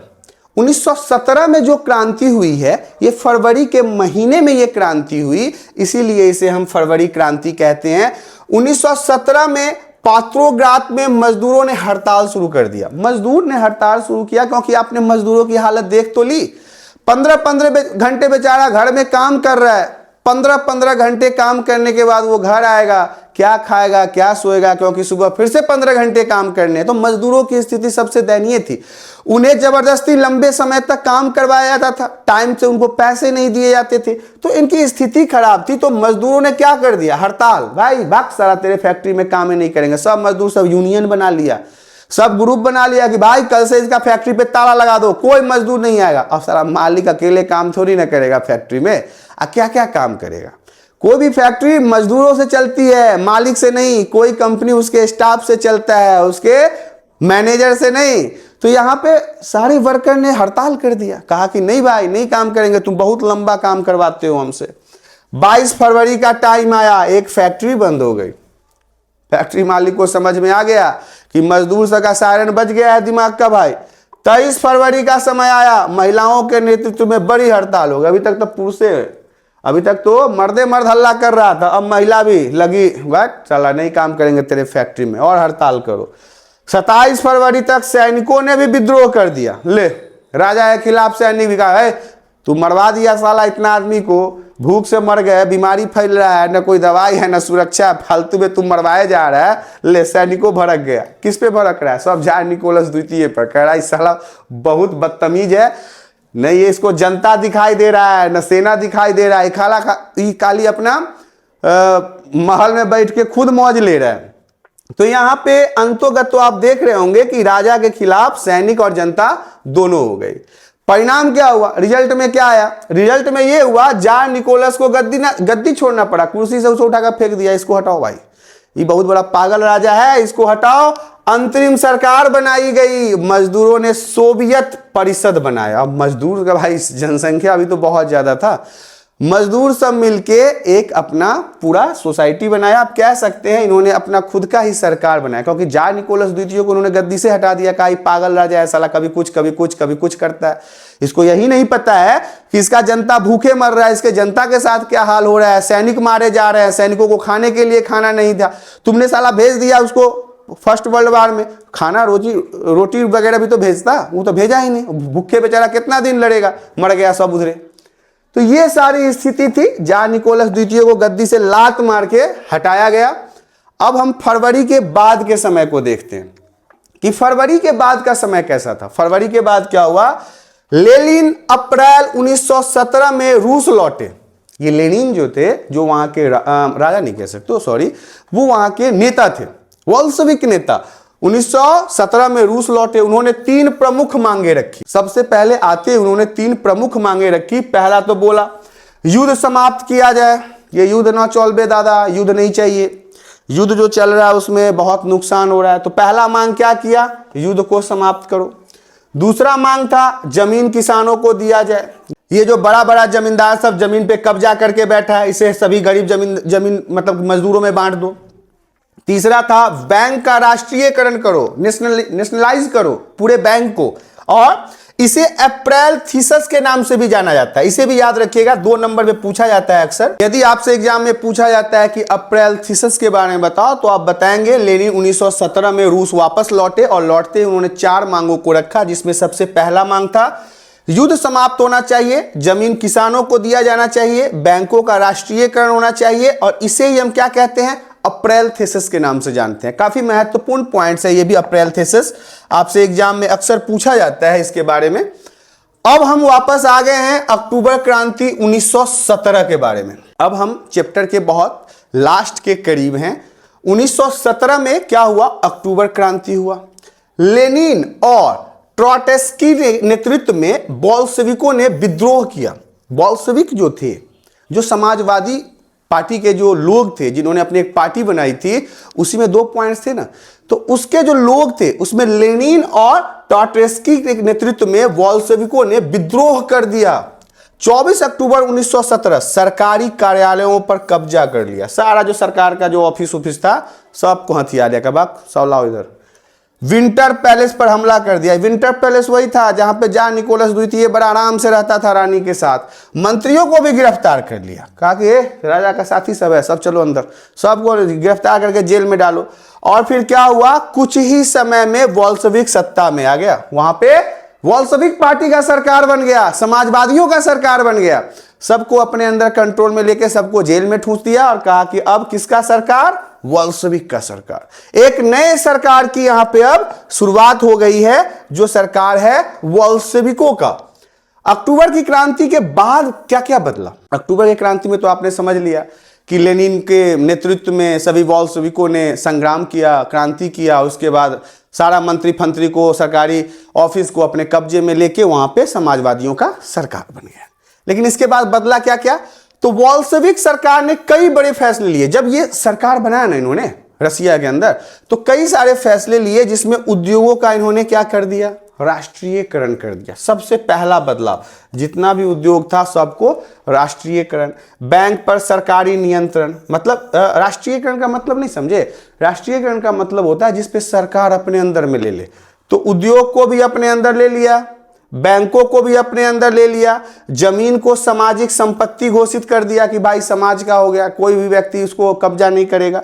किसानों को जमीन भी दी गई और रूस एक दलीय राज बन गया। ध्यान से समझिए, अप्रैल थीसिस में यही सब डिमांड ना लेनिन किया था। 1917 में जब वो वापस आया तो यही 4 मांगे रखी थी ना कि भाई यही सब चाहिए। कोई सुना ही नहीं, राजा को कान पर जुए नहीं रेंग रहा था, कहा रुक तुम नहीं सुनेगा, तुमको साला गद्दी पर से हटाते हैं। राजा को भगाया। उसके बाद जब खुद से अपना सरकार बनाया तो ये जो अप्रैल थीसिस में इन्होंने 4 डिमांडें रखी थी उस सारे काम को किया है। गरीबों को जमीन दिया है, उद्योगों को सरकार के अंदर लिया है, बैंकों को सरकार के अंदर लिया है, रूस में एक दलीय सरकार बनाने की घोषणा भी कर दी। तो ये काफी महत्वपूर्ण पॉइंट्स आपके एग्जाम के लिए हो जाते हैं अक्टूबर क्रांति के बाद का। अब हम बात करेंगे गृह युद्ध के बारे में। गृह युद्ध क्या था? 1918 से 1920 का जो समय था ना, वो रसिया के लिए अच्छा नहीं रहा, क्योंकि इस समय आपस में उसके देश के लोग ही लड़ने लगे, आपसे में मारपीट करने लगे, आपसे में लूटपाट करने लगे, आपसे में सब झगड़ा लड़ाई करना शुरू कर दिया। तो उसको भी समझना जरूरी है। वोल्शेविकों और उनके विरोधियों के बीच युद्ध हुआ। जो वोल्शेविक विचारधारा के लोग थे और जो इनके विचारधारा के अगेंस्ट थे, जो इनके विचारधारा को नहीं मानते थे, ये दोनों आपसे में लड़ गया। कहाँ लड़ गया? रसिया के भीतर। तो अगर एक ही देश के अंदर सब आदमी लड़ोगे तो गृह युद्ध न कहलाएगा। तो वोल्शेविक रेड्स, विरोधी व्हाइट्स, ये वो लोग थे जिसके साथ इनका युद्ध चल रहा था। वोल्शेविक रेड्स और विरोधी में व्हाइट्स थे जिनके साथ इनका युद्ध चल रहा था। 1920 तक वोल्शेविकों ने जीत हासिल कर ली। ये जितने इसके अगेंस्ट में बोलने वाले लोग सब थे, इस सबको मार पीट के चुप करा दिया। कहा चुप, कोई नहीं बोलेगा, ज्यादा लबर लबर करेगा तो तुमको भी फ्रांस की तरह गुलेटिन कर देंगे साले, जेल में रख के। तो यहां पे क्या हुआ? बोल्शेविक पार्टी मजबूत हो गई थी। इनके समर्थन में बहुत सारे लोग थे, पूरे रूस इनके समर्थन में खड़ा था कि हाँ ये सही किया। अब गरीब किसान का जनसंख्या ज्यादा था, उसको जमीन मिल गया, बैंक राष्ट्र के हाथ में, सरकार के हाथ में, फैक्ट्री सरकार के हाथ में। अब किसी को ज्यादा देर काम नहीं करना पड़ता था, एकदम सही से टाइम से एकदम पैसा आ जाता था अकाउंट में नहीं आता था, कैसे मिलता था, लेकिन मिल जाता था। भरपेट खाना खा रहे हैं, अब क्या चाहिए? रोटी कपड़ा मकान जरूरत है, मिल रहा है। एकदम जय लेनिन जय लेनिन जय लेनिन किए जा रहे हैं एकदम। ये सब जो था थोड़ा मोड़ा, ये व्हाइट सब, रेड सब, इस सबको तो पेल पाल के शांत कर दिया। इस सबको 1920 तक था वोल्शेविक ने जीते हासिल कर लिया। कहा सबको पैक करो अंदर में, ज्यादा बोले तो इन सबको काट उठ के मार दो, साले को बहुत बोल रहा है। तो अब ये गृह युद्ध भी समझ में आ गया। समाजवादी समाज का निर्माण कैसे हुआ, इसे भी समझ लेते हैं। समाजवादी समाज का निर्माण, सरकार ने केंद्रीय नियोजन प्रणाली शुरू की, पंचवर्षीय योजनाएं बनाई, उद्योगों का तेजी से विकास हुआ। आगे आपके एग्जाम के बाद की बात कर रहा हूं, जब 11th 12th का समय आएगा तो आपसे ये चीज ना 12th में पूछा जाएगा। हमारे भारतीय संविधान में जो पंचवर्षीय योजना है, जो हर एक 5 साल पे लागू किया जाता है, भाई वो सबसे पहले रूस लाया था और रूसे से कॉपी किए हैं हम। हमारा संविधान उधार का लोटा भी तो कहा जाता है ना। सब जगह से थोड़ा थोड़ा चीज चोरी चोरी कर करके अपना संविधान में रख लिए। सब जगह का देख लिए संविधान पहले कि कौन क्या बनाया, कौन क्या बनाया, कौन क्या बनाया, सब में से बढ़िया बढ़िया बात अपने संविधान में रख लिए। तो संविधान ऐसे हमारा तैयार हुआ है, समझ ही गए होंगे। अब हम आपको बताते हैं कि पंचवर्षीय योजना इन्होंने लागू किया, उद्योगों में तेजी से विकास हुआ। किसके बाद? समाजवादी समाज ने जब निर्माण करना शुरू हुआ, जब इन्होंने अपने हिसाब से सरकार को चलाना शुरू किया, तो काफी सारे बदलाव किए। शिक्षा को बढ़ाया, लोगों को पढ़ने के लिए जागरूक किया, सस्ती स्वास्थ्य सेवाएं दी, मतलब कि अगर किसी का तबीयत खराब है तो उसको दवाई सस्ता में उपलब्ध कराओ भाई। मजदूरों के लिए आवास, घर भी बनवाया। आम जनता जो गरीब थे, जो लेबर थे, उनके लिए शिक्षा, सस्ती स्वास्थ्य, उनके लिए आवास, ये सारी चीजें सरकारें उनके लिए कर रही थी। अब हमारे पास एक नया पॉइंट और शुरू होता है, स्टालिन और सामूहिकीकरण। लेनिन के बाद, लेनिन जो बोल्शेविक पार्टी का नेतृत्व कर रहे थे, उसके बाद जोसेफ स्टालिन सत्ता में आए। अब एक नया व्यक्ति आया, जैसे कांग्रेस को खत्म करके नरेंद्र मोदी आए थे ना, तो अब नरेंद्र मोदी के बाद अब पता नहीं कौन होगा। तो ऐसे ही जब लेनिन का वर्चस्व खत्म हुआ तो कौन आया? Joseph Stalin. उन्होंने खेती में सामूहिकीकरण लागू किया। सामूहिकीकरण मतलब किसानों को जमीन देकर बड़े सामूहिक खेत, कोल खोज बनाए गए। कई किसानों ने इसका विरोध भी किया। देखिए, चीजें जो भी होती है, अच्छे के साथ साथ कुछ कुछ बुरी चीजें भी होती है, बुरी के साथ साथ कुछ अच्छी चीजें भी होती है। जोसेफ स्टालिन ने क्या किया? सामूहिकीकरण वाला खेती शुरू किया। हालांकि कुछ किसानों ने इसका विरोध भी किया, कुछ ने सपोर्ट भी किया। तो ये लेनिन के बाद आए थे सत्ता में, और सत्ता में आने के बाद इनका जो सबसे पहला बदलाव था वो खेती को सामूहिकीकरण करना था। अब हम आपको आगे की स्लाइड में लेके चलते हैं। 1930 से 1933 के बीच भारी अकाल पड़ा, लगभग 40 लाख लोग मारे गए। भाई साहब, इस समय जो था वो बड़ा खराब था। ये जोसेफ स्टालिन का अपना जो भी हो, सामूहिकीकरण खेती तो कर दिया, लेकिन यहां पे पड़ गया क्या? अकाल। भोजन नहीं था, यहां पे खाने की सुविधा नहीं थी, और भूखे 40 लाख लोगों की मृत्यु हो गई, मर गए बिना खाए पिए, तड़पते हुए खाली पेट पकड़ के मर गए, मौत हो गया। 40 लाख लोग खाना खाए बिना मर गए। कहां? रसिया में। आज रसिया का देखिए भाई, चमक दमक। उस समय यह हाल था कि भोजन के लिए तरसते थे। 40 लाख लोग बिना खैले पीले मर गया। तो इस तरह से उस समय जोसेफ स्टालिन की नीतियों का इस पे प्रभाव पड़ा था। आगे की स्लाइड में चलते हैं। रूसी क्रांति का वैश्विक प्रभाव।